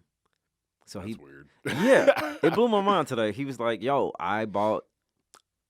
He bought a it's like a video clip of Steph Curry shooting a 3, and him doing like like nobody can use that. Yes. Yes. Yes, he owns a portion of time. Oh my God. I was like, dude. Yo. So I'm gonna go to this message, like, you know, and it just made me think about when he said he owned, you know. Oh my, that's got to be worth. So imagine if you owned the clip of when Jordan shot that. Right. Was it against the Pistons? Yeah. Where he did the push off. They use it on everything. Oh my God. So this is the moment of time he owns. Oh my God. He paid $15 for it, right? He paid $15 for that, right? Today, someone wanted to use it on some ad somewhere. So basically, these things are serialized. These little moments of time, right? And so he bought it for $15. Did he buy it from the NBA? Yeah, wherever they sell these things. I don't know where he bought it from. Because, like when they shoot their videos and stuff, it says, you can't use this without the authorized extent of the I'm NBA guessing that's where he bought it from. Yeah. And I'm still learning these things because he just taught me today. I was so like, crazy. What? And so he's like, yeah, I bought it for $15 today. And so somebody wanted to use it in something. Yeah. And he made $1,200 today. Oh, my God. From that little clip for $15. I'm like, what? He's like, yeah, so I guess this guy, Jake Paul, the boxer guy who does everything at this point, he made like $3 million last year selling NFTs. It's like this wave. I'm like, what? Oh, my God. So I'm going to be Googling my ass off this weekend on what this even is. Imagine, okay, I'm throwing this into the universe Let's right do now. it. Imagine owning GIFs. Dude. Imagine what is probably one of the most used or memes where people can't use a meme or a GIF without unless they pay you. Oh my God, man! And it's just like owning moments of time. Yeah. Like that's crazy. That's not fair, right? Like, how do you own time? Yeah, that's not fair. Yeah, it's nuts. So when he told me, because like we were talking about something, he's like, "Dude, you got any NFTs?" I'm like, what is an NFT? He's like, dude, it's like a moment of time. I'm like, what? And he's like, dude, let me break it down. He's trying to break it down. So I'm like, hold on. Did you go into the future and like pick up this knowledge and then come back? Like, holy crap. He's like, no, man, you can own time. I'm like, what? This digital age is so weird, but I guess it makes sense. So what's NFT? I don't even know what it stands for. Let's look that up. He says it's like a trading card of time. NFT. Yeah. I'm like, wow, this is... Dude, that's so mind-blowing. Right. I still can't grasp that someone owns time. Non-fungible token? Yes, that's what he said. Fungible? It's okay, so what ends up happening is you buy the time, the serialized thing, and it gives you a token. That token is worth what you bought it for, and it's serialized. So whenever someone goes to try to copy that, they can't do it. They have to go through you, or pay you, or not pay you, or you can sell it to them at a markup. So they're like trading these things, these moments of time, like Bitcoin, essentially. Okay. Because someone sold a work of art as an NFT. That's how it started. Oh. So instead of selling them a JPEG or something like that, they sold them the serial number of it, basically.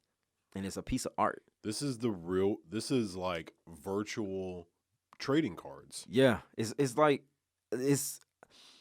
they're getting away from money entirely. Yeah. Because I got some doggy coin. I ain't gonna lie. Yeah. I love doggy to the moon. Yeah. And I'm all about it. I help push it to 5 cents. Yeah. And I'm just gonna ride their wave. But yeah, everything is going to that, and it's weird. I think we're living in a time where the little man sees how much power he really has. Yeah. The whole GameStop thing. Yeah. Was like, okay, we can do this. Oh. We can bankrupt rich people. Yeah. Easily. Yeah. Like, really easy. And the internet has done that for us. Like, the internet is becoming mature. Mm-hmm. For a long time the internet was just cat videos and porn or whatever. It was just the basics of the internet, what a kid would be doing. But now people, these internet kids, I call them internet kids, which is us. We were, I don't. How old are you? I'm 28. You're 28. Okay, so I'm older than you. So I'm 37. Oh, so okay. I grew up before the internet. Yeah. There was no internet. there was no internet. We had the Dewey Decimal System. And, that's how we got books at the library. Yeah. For the people out there that don't know. There was a number. You go to that number, and that's where the book was. Yeah. So, I came in at the internet time. Like, oh, snap. The internet. Dial-up. Wow. Dial-up. I'm getting the America Online CDs in the mail. They're great.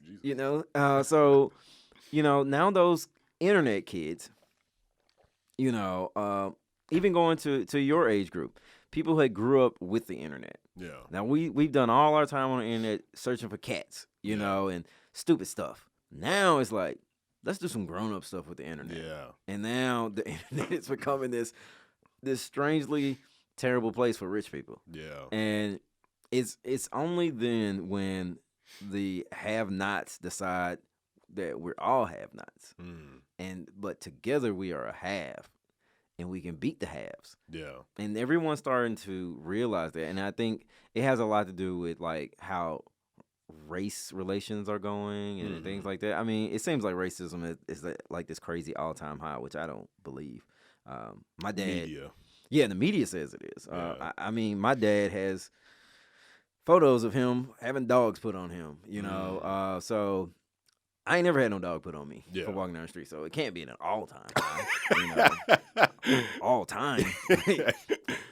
I mean, not all time. I mean, you know, there were people that were hung for reading. Current time. It might be at an all-time current time. Yeah, all time like today, you know, but not ever, you know. But damn, lost what I was saying. Just like the Bitcoin and NFTs where they're going. You know, it kind of goes back to what Martin Luther King was trying to do. You know, everyone talks about, you know, him being assassinated in Memphis, but his next stop was into a white church in Little Rock. And his goal was to have poor whites, blacks, and brown people realize, I mean, I don't want to say the N-word, but y'all all the same. Yeah. To the rich people. Y'all all the same. Yeah. And the quicker we all realize that we're all the same, we become the majority. But as long as we're divided, the haves win. Yeah. You know, that division is profitable. You know, if you think about it. If you look at, they sell fear, right? So they weaponize black people.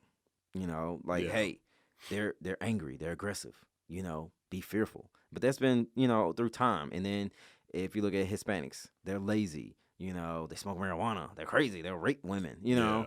And so that fear, you know, goes to whites buying more guns. You know, they got to buy guns. They got to protect themselves. They got to protect their family. Exactly what has happened recently. Right. They buy up all the bullets. You can't find bullets anywhere. Yeah. You know, and to go along with that, you put more black people and brown people in jail, which is privatized, more money. And then they get out, they can't get jobs, more crime, more jail time, more guns. And so it's this big cycle. Like, it's a big cycle. Yeah, like we're going to profit off every phase of this thing. Like, you know, just like with the media, like the riots, you know, or how I think riots are essential for some things. But, you know, the day that, I can't think of his first name, Castile, I know his last name, Castile, the guy who got killed in Minnesota? Up north, yeah. I know. Fredigo? I can't remember his first name, but the day he got killed by the white officer that day, that same day in St. Louis, a white guy got killed by a white cop on the side of the street, broad daylight. But they're not going to show that. Yeah. They can't show that. Yeah. Because that doesn't get the riots, the ratings. It's not sexy. It's not sexy. So, but that keeps the division. Like, oh, you know, now black people are rioting, which they should riot because, well, I believe in rioting. I don't believe in looting. Yeah. I believe in protest. I don't believe in looting. So they should protest the laws. But, you know, they sprinkle in, well, let's just do coverage of the looters. Now, black people are Look how aggressive they are. Yeah. Look how angry they are. Look how crazy. Look how crazy they are. You should get more guns. Yeah. And then that it keeps that cycle going. And then it also paints the picture to black people that white people are bad. Yeah. White people are nuts. They got guns and they're ready to kill us all. And you keep that division, then you control the people. Absolutely. But now, with these kids, now, you know, my little sister, she's 21. And I tell her all the time, she went to Germantown High School. And, you know, when I would go to her school and pick her up and stuff, and she would have her friends, little white friends and black friends, I'm like, that's kind of cool. Yeah. And then, you know, I would talk to her about, like, you know, race and things. And she'd be like, yeah, we don't really talk about it.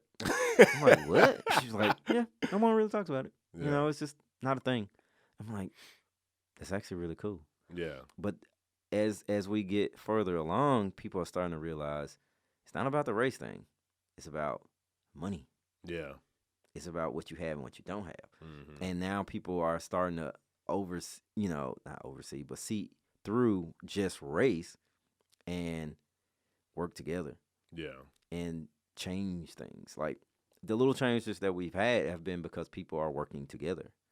And that's basically how we're going to bankrupt rich people. Yeah, I mean, the Wall Street Bets people, them just coming together and having the same idea. Right. It's like, hey, we can do this. We can do it. And then they did it.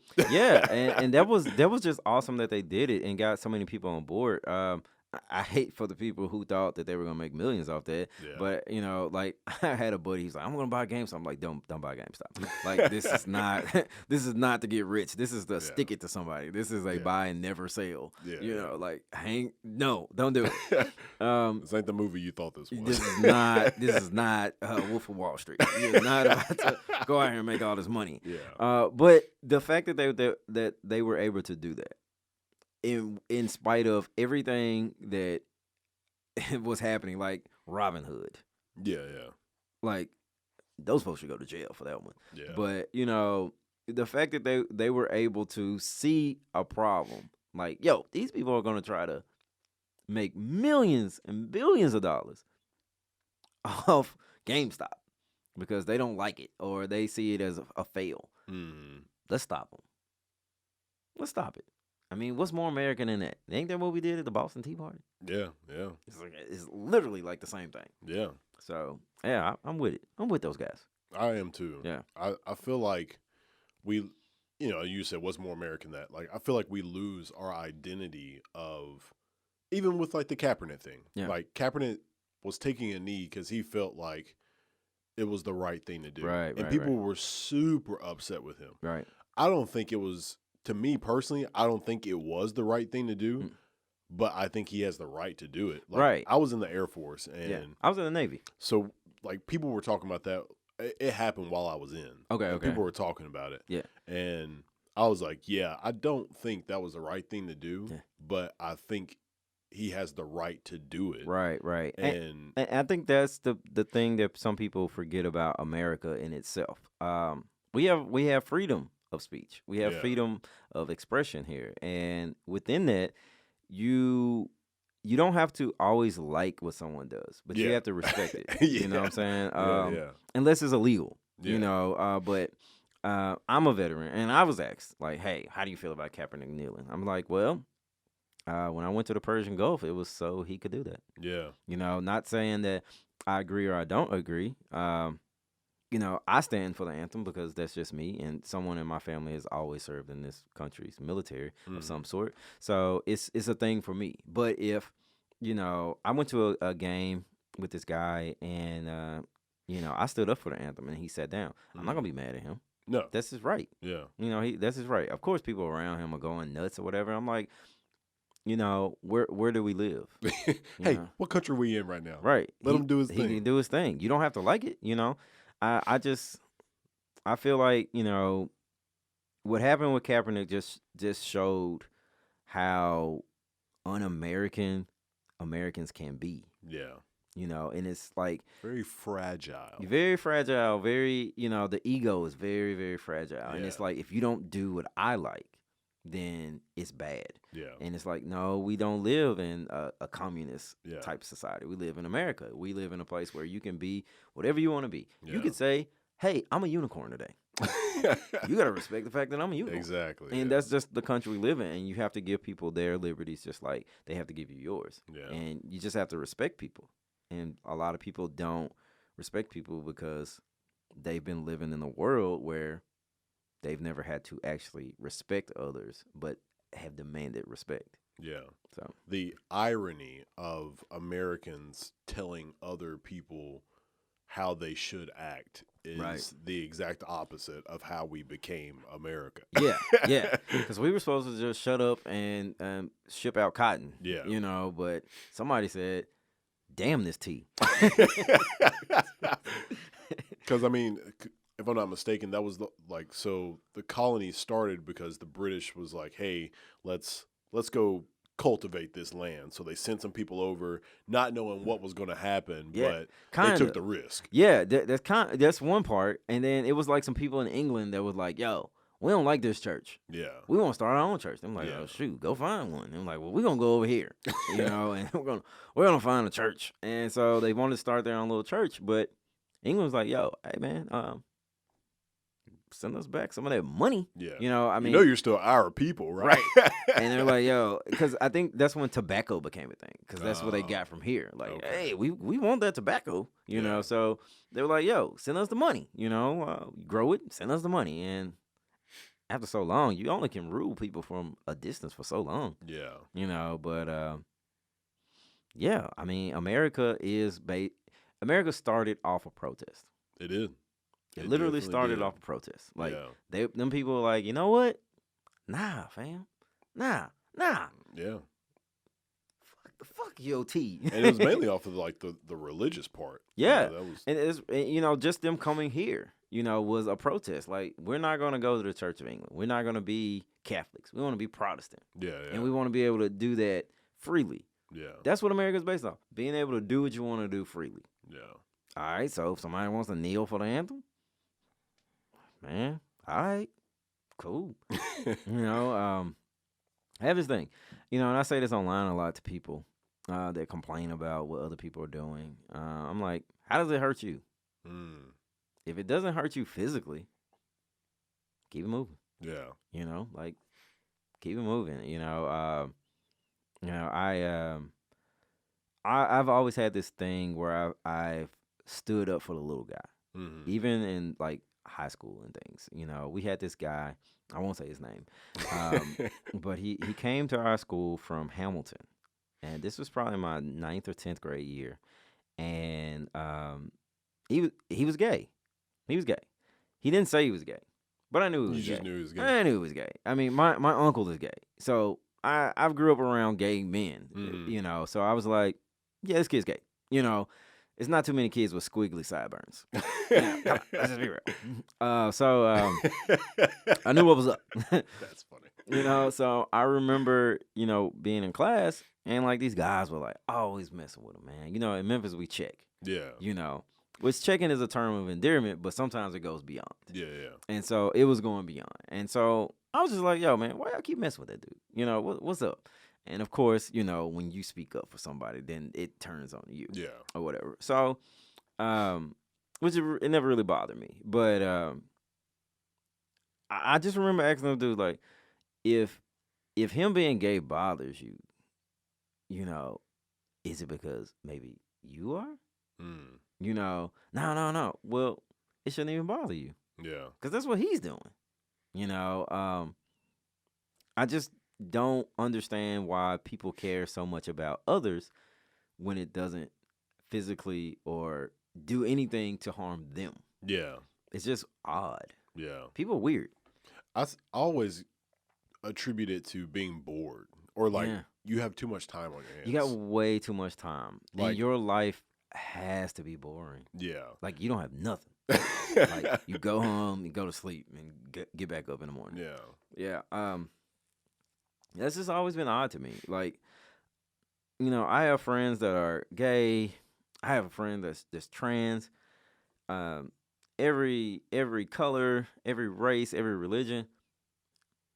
Hey man, I don't care. I don't care what you do. What you do is what you do. Yeah. But we all have a mutual level of respect for everyone else, and that's all you really have to have. The guy, I had season tickets to the Tigers football for years, and I sat next to this gay couple all the time. These guys were awesome. I don't care that these guys are gay. Yeah. All I care about, hey, did you see that play? Yeah. Did you see that throw? Like, and that's what it's about. Yeah. People care too much about others. Yeah. And about what they're doing, and I wouldn't do that. Yeah. Okay, cool, great. I'm glad you wouldn't, but I am. So yeah. And that's America. That's where we live. This is why people come here, because they get to say, I'm doing whatever the hell I want to do. Yeah. And as you can see, like, the most riots and like crazy stuff that has happened in America happened when nobody was working. Yeah. And as I said, like, I contribute hatred and all that stuff to people just having too much. Like, if you're busy, you don't have time for that. You don't have time to hate on other people. There's no time in the world. Like, yeah. You know, and I say that about even like creatives, man. Like creatives that don't want to work with other people or nitpick other people's work. It's like you're doing it because you don't have work. Because if you had work, you would be too busy to do this. Exactly. You'd be way too busy. Like you wouldn't even know what's going on. Yeah, like people have to fill me in on things all the time. Like I didn't know what NFTs was. You know? See, I didn't. You're right. We too busy, man. But busy is a good thing. But exactly, that's really what it is. When people have nothing to do, they just start hating on stuff, man. Yeah. They have to create something, some excitement in their life. Yeah. And it's a reflection. Like, I tell people, you see people that are like messy and petty and, full of drama. And it's because they have to create some excitement for themselves. And that's why, like, your drama shows are huge, like your Real Housewives and all that stuff are big because people don't have any excitement in their life. They don't have anything that they're doing. The world's too easy. Yeah, that's too easy. We created easy times. Yeah, and so instead of going out and doing stuff like taking a walk, it's like, I'll just watch TV and get this drama here. Yeah. I mean, you can find drama anywhere. You can find two squirrels fighting, like name the squirrels and Bob and this is why everybody needs a camera. Yeah, man. Go and do something. And that's really what it's about. People don't have anything to do and people are afraid to, communicate with other people. Yeah. On an effective level. Yeah. Because, I mean, like, racism is totally taught. Oh, yeah. And I have this coworker. I'm not going to say his name. But when I first met him, I thought he was a racist. I swore this guy was a racist. He was a huge Trump guy, which I don't care what anybody's party affiliate. I don't care because I ain't either one. I just go with who I like. Yeah. And he would just say things, he would just say things, and it's like, I remember one day he called me colored, and I was like, oh my goodness, colored, colored. I'm like, what? And so your personality is just crazy, right? This is a great way of meeting you, my guy. But I'm not really a hot-headed person. I can be. I worked a lot to keep this down. Yeah. So I was like, he said it. He said he referred to me and this girl that worked with us. He was like, the color girl, y'all, the color people. I'm like, oh man, color people. I was like, what year is this? And he was like, it's 2019. I'm like, look, we don't like the word colored. And he was like, why not? And I'm like, let me break this down to you. So I broke it down to him. And he was like, you know what? I didn't know that. He's an older guy. He's like, honestly, I didn't know. Yeah. And so I'm like, well, first off, never say this to any other black person. Yeah, yeah. Because I don't want you to get beat up. Yeah. I was like, but this is the reason why we don't like it. And he was like, okay, all right. He's like, you know what? Thank you. He thanked me. He was like, I didn't know. And thank you for telling me. Cool. That's a beautiful moment. It was a beautiful moment. Because he was definitely sincere, and he kept apologizing. He's like, Mike, I really didn't know. I'm sorry. And so, time went on. Then he said something else. And so now I figured him out. So he's only saying what he's been taught. Yeah. Is right. And so I'm there to help him along the way. Yeah. And so we have had some of the best conversations I've ever had in my life. Because awesome. Because I had to figure out that he's not a racist. He just doesn't know. Yeah. And he doesn't know what's okay and what's not okay. Yeah. And he has never approached a black person to say if this is okay. Yeah. He's never, like, he told me, he's like, I've never been comfortable. Like, I felt like, maybe I would get some kind of backlash or get beat up or something. Or maybe that type of black person was in his life, right, and then gave him the wrong reaction. Right. They didn't react the way you did. Right. And he was like, I never had anybody react like calm. Yeah. And so I'm like, yeah, my thing is, I'm not gonna go crazy on you. I'm just gonna educate you so that you don't do anything stupid. And so we have had some of the best conversations of all time. And he's learned a lot. He's taught me a lot because he's half Hispanic, which I didn't know. I thought he was just white, but he's half Hispanic. And he's taught me things things I didn't know about Hispanic people. And so I feel like that's what we need. Not just everyone yelling out what they want and the change that they want, but there has to be effective communication. You have to listen. Yeah. And this guy told me this today. I saw it on Twitter. He's like, communication is not always what you say to someone, but it's how that person receives what you say. And I was like, man, that's deep. Yeah. That's really deep. And that's really what everyone needs. We just have to sit down, be level. And my people, sometimes they just don't know. Yeah. And you have to teach. And you have to come from a good place with it. And white people, you have to be open to listen. And then you figure out what works, what doesn't work, and you move on. Work together. Keep working together. One thing doesn't dictate the person. Yeah. One thing doesn't dictate the entire body of a person. Yeah. So, have you heard the story of shoot, I can't think of the guy's name now. It's Daryl something. But he was on a Joe Rogan podcast, and he basically, I think he was like a jazz piano player or something like that. And he's playing the piano one day, and he it's like at a little joint, and white guy, he was a black guy, and white guy is like, man, I'd never heard a black man, play the piano the way that you'd play or whatever. Yeah. And he's telling them that, I learned from someone. Oh, no, you're good. Okay. You're good. Sounds like somebody's pissing right now, but yeah, fine. But, so ended up the guy was like super racist. I think he was in the KKK or something. But Daryl, he ends up talking to the guy, and then they end up having a drink together.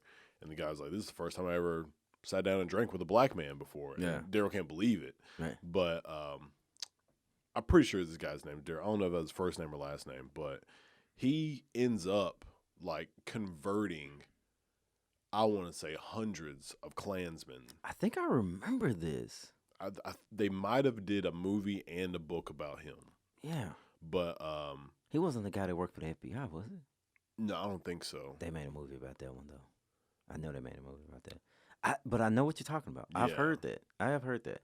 And that right there, that's not a movie. That's his real life. Yeah, that's life. And the fact that he took time out of his life, not out of his day, but out of his life, right, to constantly, because he said it all started with he became friends with one Klansman. And now you got it. Who's got friends? Yeah, the guy invited him to the KKK meetings. Damn. So he started showing up to the meetings and just, being quiet, watching them do what they do. Right. And then just started talking to them and then hanging out with them. And then they were like, I like you. I don't know why I'm racist. Right. Yeah. A lot of people don't know why they're racist. they're just racist because someone told them to be racist. Yeah. Don't like black people. Especially in the South. I grew up with people, I went to high school with chicks that their parents didn't want them to date black people. Yeah. And the only reason they have is just because. He's black. Yeah.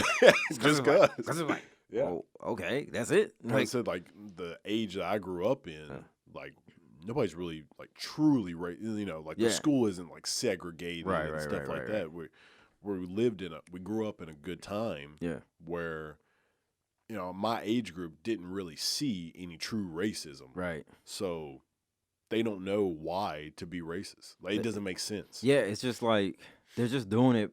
It's almost like, when I was a kid, we went to church every Sunday, right?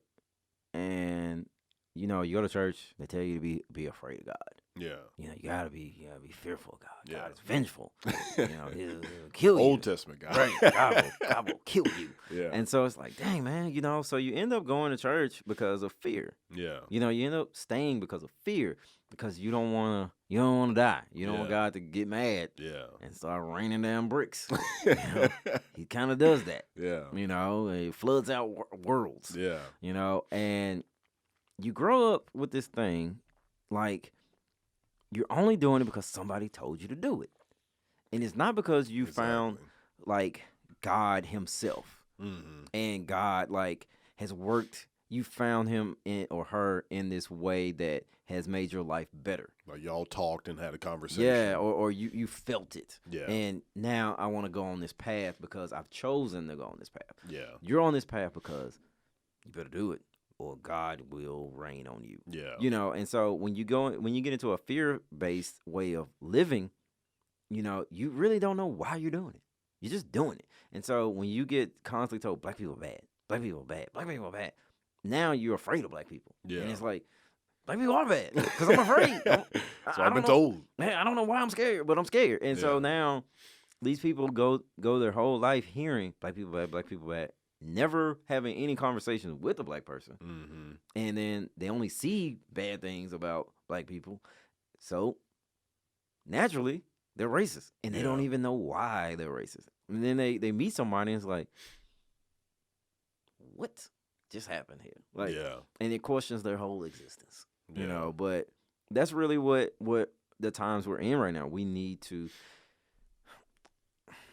like, I'll never tell anybody to get over slavery. I'll never tell black people to get over slavery.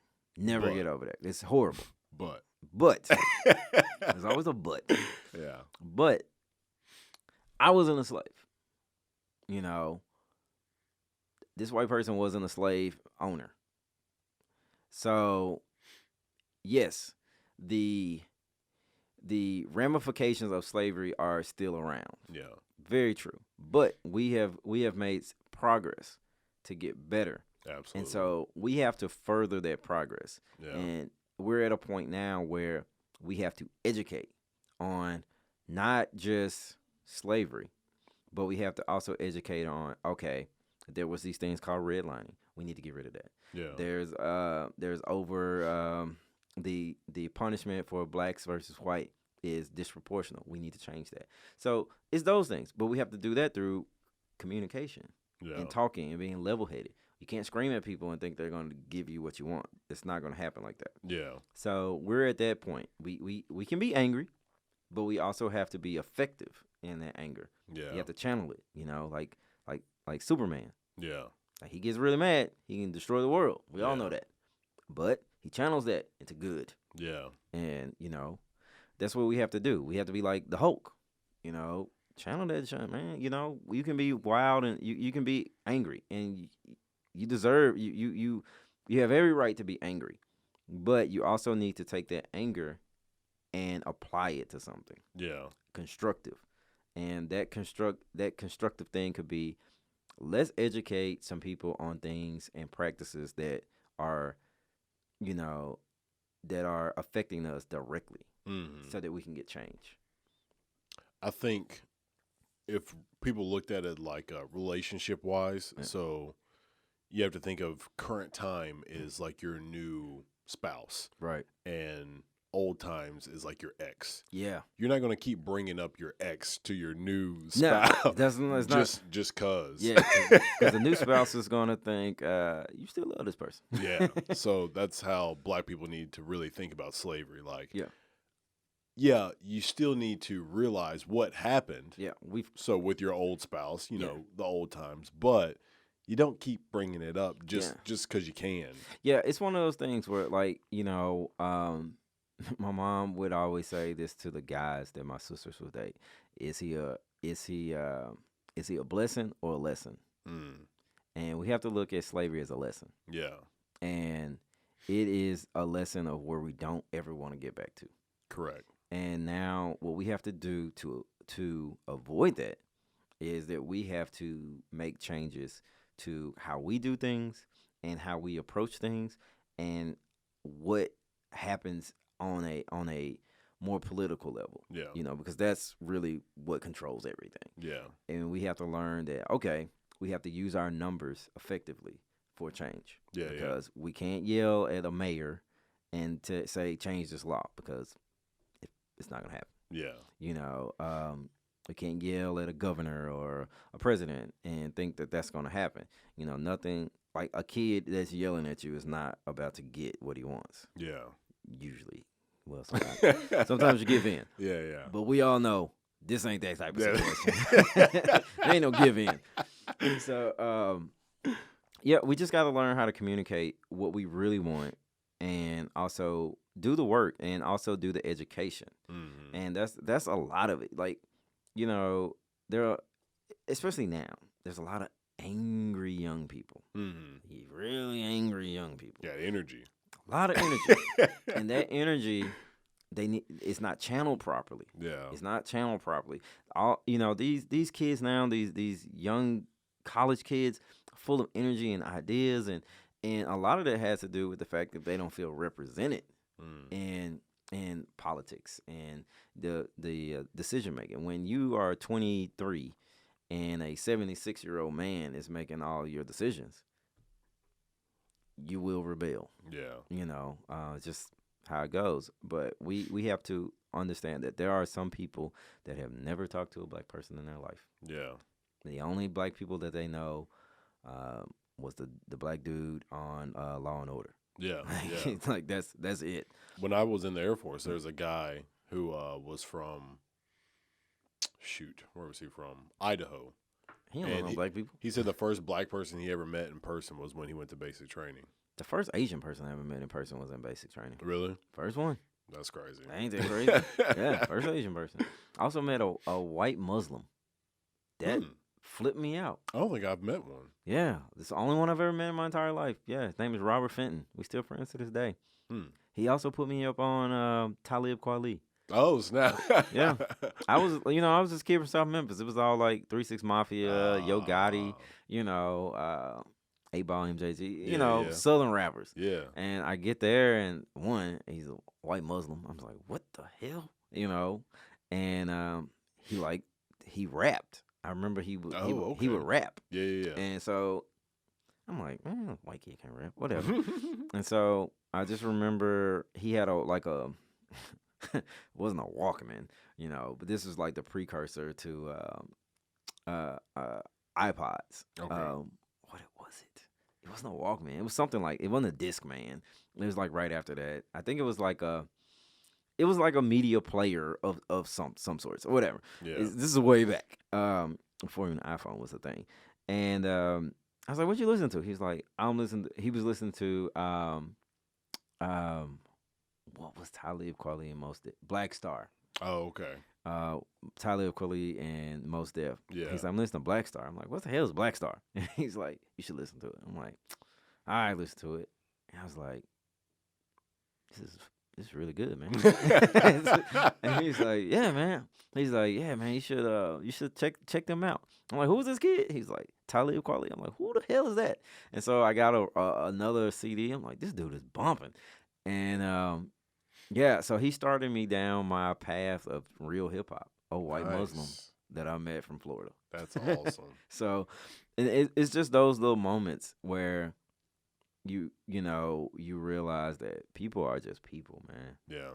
And people are all who they are based on their experience. Yeah. And everybody's experience isn't the same. Absolutely. You know, like I know black people that, you know, like they grew up where I grew up, where we didn't have any white people around. You know, so we have our experience with white people is a little different than someone that grew up around white people, that see white people, you know, the way that they see it, and that doesn't make that person wrong or their outlook wrong or bad. Yeah, it's just their experience. You know, just because I have a bad experience with, let's say, a police officer, doesn't mean if you have a good one that I'll just wait until you can have a bad one. You know, it's just like you just haven't experienced that, and I don't want you to experience that. Yeah, I think that's how we should look at things. Even with like going back to like equipment. Like, so there's this chick on Twitter one time.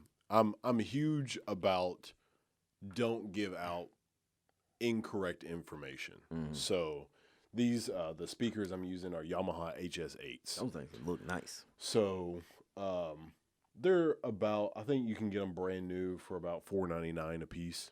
Yeah.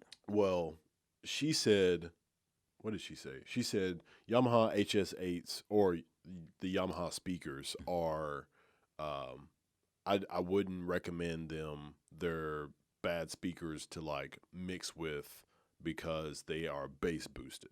I was like, all right, there's a lot wrong with that, with those phrases. Because number one, the speakers have dials on the back of them, so you can control how much bass is in them. Yeah. So she might have just had them in a setting to where they were just bass boosted. So you could have just turned that down. Right. And then number two, they're good speakers comparatively to a bunch of other speakers. Yeah. They're not top of the line. Yeah. But they're not at the bottom. Yeah. So what are you really comparing them to? Yeah, I know Yamaha to be very good speakers. Yes, they're phenomenal. So I was like, that's really bad information. And she has a good bit of followers. Yeah. So I was like, all I said was, I think I said false or something like that. And then she was triggered.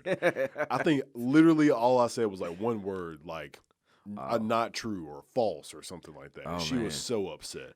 She chose violence. Yeah, she was like, nigga, I ain't asked you or something like that. I was like, oh my God. But I didn't even respond hostile. I literally responded with what I just told you. I was like, they're actually good speakers. Yeah. They have dials on the back of them. You can control that. Yeah. And that's how I responded to her. And she was still kind of being hostile even after I said that. Of course she's going to be. And I was like, you're not the type of person that actually is trying to give good information. Right. You're just trying to give your opinion and hope everybody agrees with you. Yeah, that's the age we live in right now. Like, if you, you are given a scarlet internet letter if you disagree. Yeah. You cannot disagree with anything. Yeah. If you disagree, you are the person we must attack. Yeah. Like, we gotta attack you. If you think differently, if you have any difference of opinion, then you are totally against everything. Like, yeah. So I do know some woke people. And man, they I guess I got labeled a coon once. Oh man. You know, because that's old school. Right. I got labeled a coon because it goes back to the anthem thing. And I said, hey, look, I stand up for the anthem. Like, this is a big thing about, we're not gonna stand up. And I'm like, look, hey, y'all do what y'all want to do. Yeah. But I'm going to stand because, you know, I'm a veteran. My father's a veteran. My grandfather's a veteran. My great grandfather's a veteran. This is just kind of our thing. Yeah. You know. And now, if you don't do exactly as we do, then you're not part of the group. Yeah. I'm like, well, that don't make no damn sense. Like, you know, and I had a buddy. What did Biden say? You ain't black if you don't vote for me. Right. I was like, whoa, what the hell? Chill out, bro. I was going to vote for you. Chill out. Yeah, I was. Now you putting pressure on me, bro. What the fuck, God? You know, and it's like I had a buddy, he married a white woman. And so then people were coming at him. I'm like, that don't make him not black. Like, he's still black. Like, you can't, you're not, you know, you can't stand up for black people with a white wife. Like, that don't even make no damn sense. Calm down, Dr. Umar. Right. You know, I was black before I got married, right? Yeah. Like, you know, so, you know, people really want this hive thought process. It's a hive mentality. And it's so weird. Yeah. You know, and, you know, we live in cancel culture. Yeah. Which is the weirdest thing ever. It's like, so you mean if I mess up one time, I'm not in the group no more? Like I can't be in the cool kids club no more? Yeah. It's kind of like we in middle school. Yep. You know, everyone's wearing Nikes today and you wore Adidas. You'll never be in a group again. Like, what? My mom just bought me these shell toes, man. I didn't have a choice. Yeah. But yeah, I don't get, we're starting to seem like little communists. Yeah. If you really think about it. Yeah. America wants to be communist so bad. Yeah. Like, everyone does the same thing. You do what we say, and that's what it is. Yeah. Like, nobody can do what they want to do no more. Yeah. Nobody, man. The internet. It's a dangerous place. It's a beautiful place, a dangerous place. What didn't Childish Gambino? He had a song called "The Internet," I think. Yeah, man. That dude knew ahead of time. So ahead of his time, man. He's so ahead of his time. So ahead of his time. But yeah, it's the internet, man. The internet it has empowered the voiceless. And that is either good or bad. Yeah. Yeah. Usually bad. Definitely usually bad. Yeah, just people in general, just like you said, just need to learn how to communicate, learn how to listen, and that would fix 90% of the problems that America has. Yeah. Just man, let people do what they want to do. Yeah. Just, if it's not bothering you physically, whatever. Yeah. Like whatever. Like I don't care if my across the street neighbor's a Muslim. It's got to do with me. Yeah. Like, man, do they got like, you know, like that cool food that they had? Like, you know, like we have a neighbor across the street and they're Greek. Man, I'm always trying to get some baklava from them people. Man. Like, I don't know anything else Greek, but I know baklava and I love it. That's dope. And so that's really what you got to do. Find some common ground, man. That's all you got to do. Yeah, yeah. People are bigger than what you see on the surface. Absolutely. Way bigger than that, man. Well, dude, it's been great talking to you. Man, it's been awesome, man.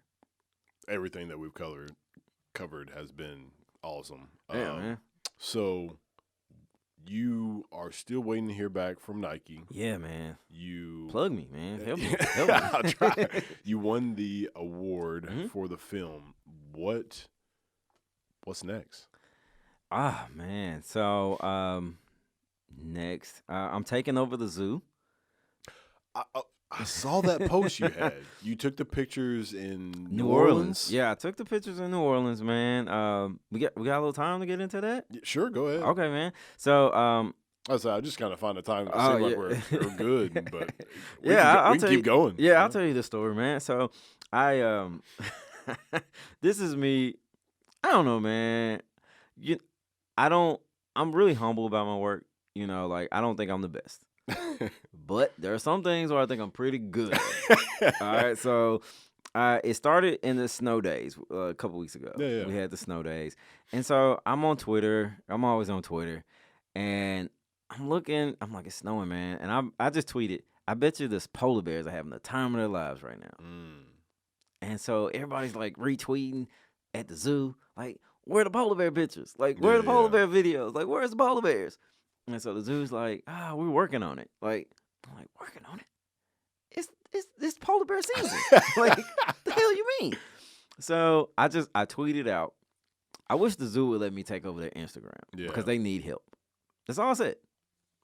Hundreds of retweets later. I put it on Facebook. I'm putting it on Facebook, and because that's where the shenanigans happen. Yeah. So I put it on Facebook, and I was like, you know what? I got to give them something that I've done. Like, they can't just see these words. So I posted these pictures of these animals that I took. You know, so everybody's like, oh, man, these are awesome. Man, share them, yada, yada. The zoo, they're tagging the zoo. But then people figured out that for some reason we can't tag the zoo on Facebook. Oh. I don't know why. So then they started tagging like zookeepers and just like, the people that work there. The people that work there. And so I put it on Instagram and I posted the pictures and stuff. And so the zoo reached out. Nice. They reached out and they were like, "Yo, we saw your work, and all the people have reached out to us. Like, our inboxes have been flooded with like, yo, these pictures from Mike. Y'all need them to come in." And so I'm going to take over the zoo. That's awesome. Yeah, that'll be tomorrow. No, Sunday. Sunday, I'm taking over the zoo, man. So I'm excited. You're like strong arming people into Memphis. working. You're going to work with me. That's awesome. You're going to work with me. I just feel like, you know, that's one of those things where, like, if you really want it, you gotta go get it. Yeah. You know, you can't wait on a recommendation. You can't wait on them to reach out. Yeah. Just go get it. Yeah. The most they could say was no. Yeah. And then I use, like, I'm not like a celebrity or anything, but I know that people follow me. Yeah. So I use that to my advantage, you know, which everyone should. Like, hey, you see the work. Yeah. You know, the people are like, yo, Mike should do this. And I'm like, yeah. people do this. And so they're like, retweeting and sharing it and all that stuff. And it worked. I tell people, use the power of social media. It's there for a reason. The internet is great. And so I'm taking over the zoo Sunday. I'm really excited about that. I'm still shooting for Ballet Memphis. We have our work that just came out. It's called Overview Effect. It's amazing. And I am finishing up a script now. It's based on a actual event that happened in Memphis. So we should start production maybe in the late spring. And what else do I have this year? That's big this year. I think that's pretty much it. Everything kind of comes by ear. Yeah. Because it's still fun. So I still work my day job. Most people don't think I have a job, but I work my day job. What do you do? I'm a biomedical engineer.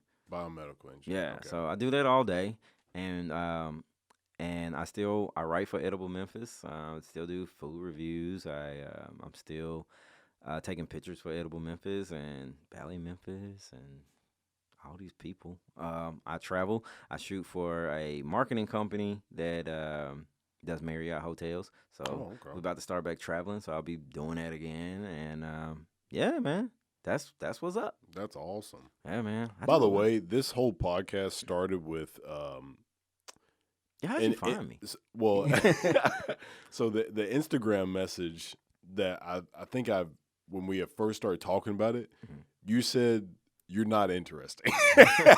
I'm not. And this would not, like, you weren't saying it wouldn't be a good conversation, but yeah, I was getting that vibe, and I was like, is he actually boring, or is he?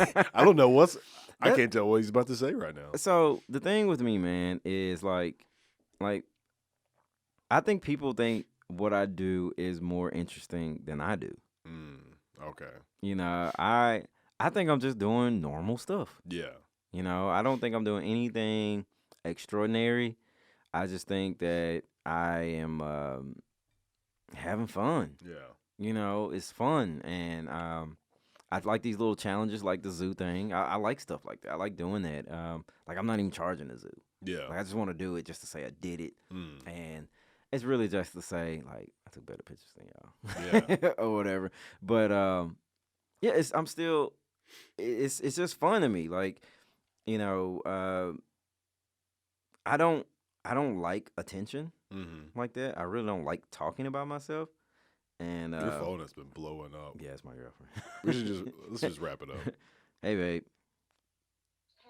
Hey, we about to wrap up now.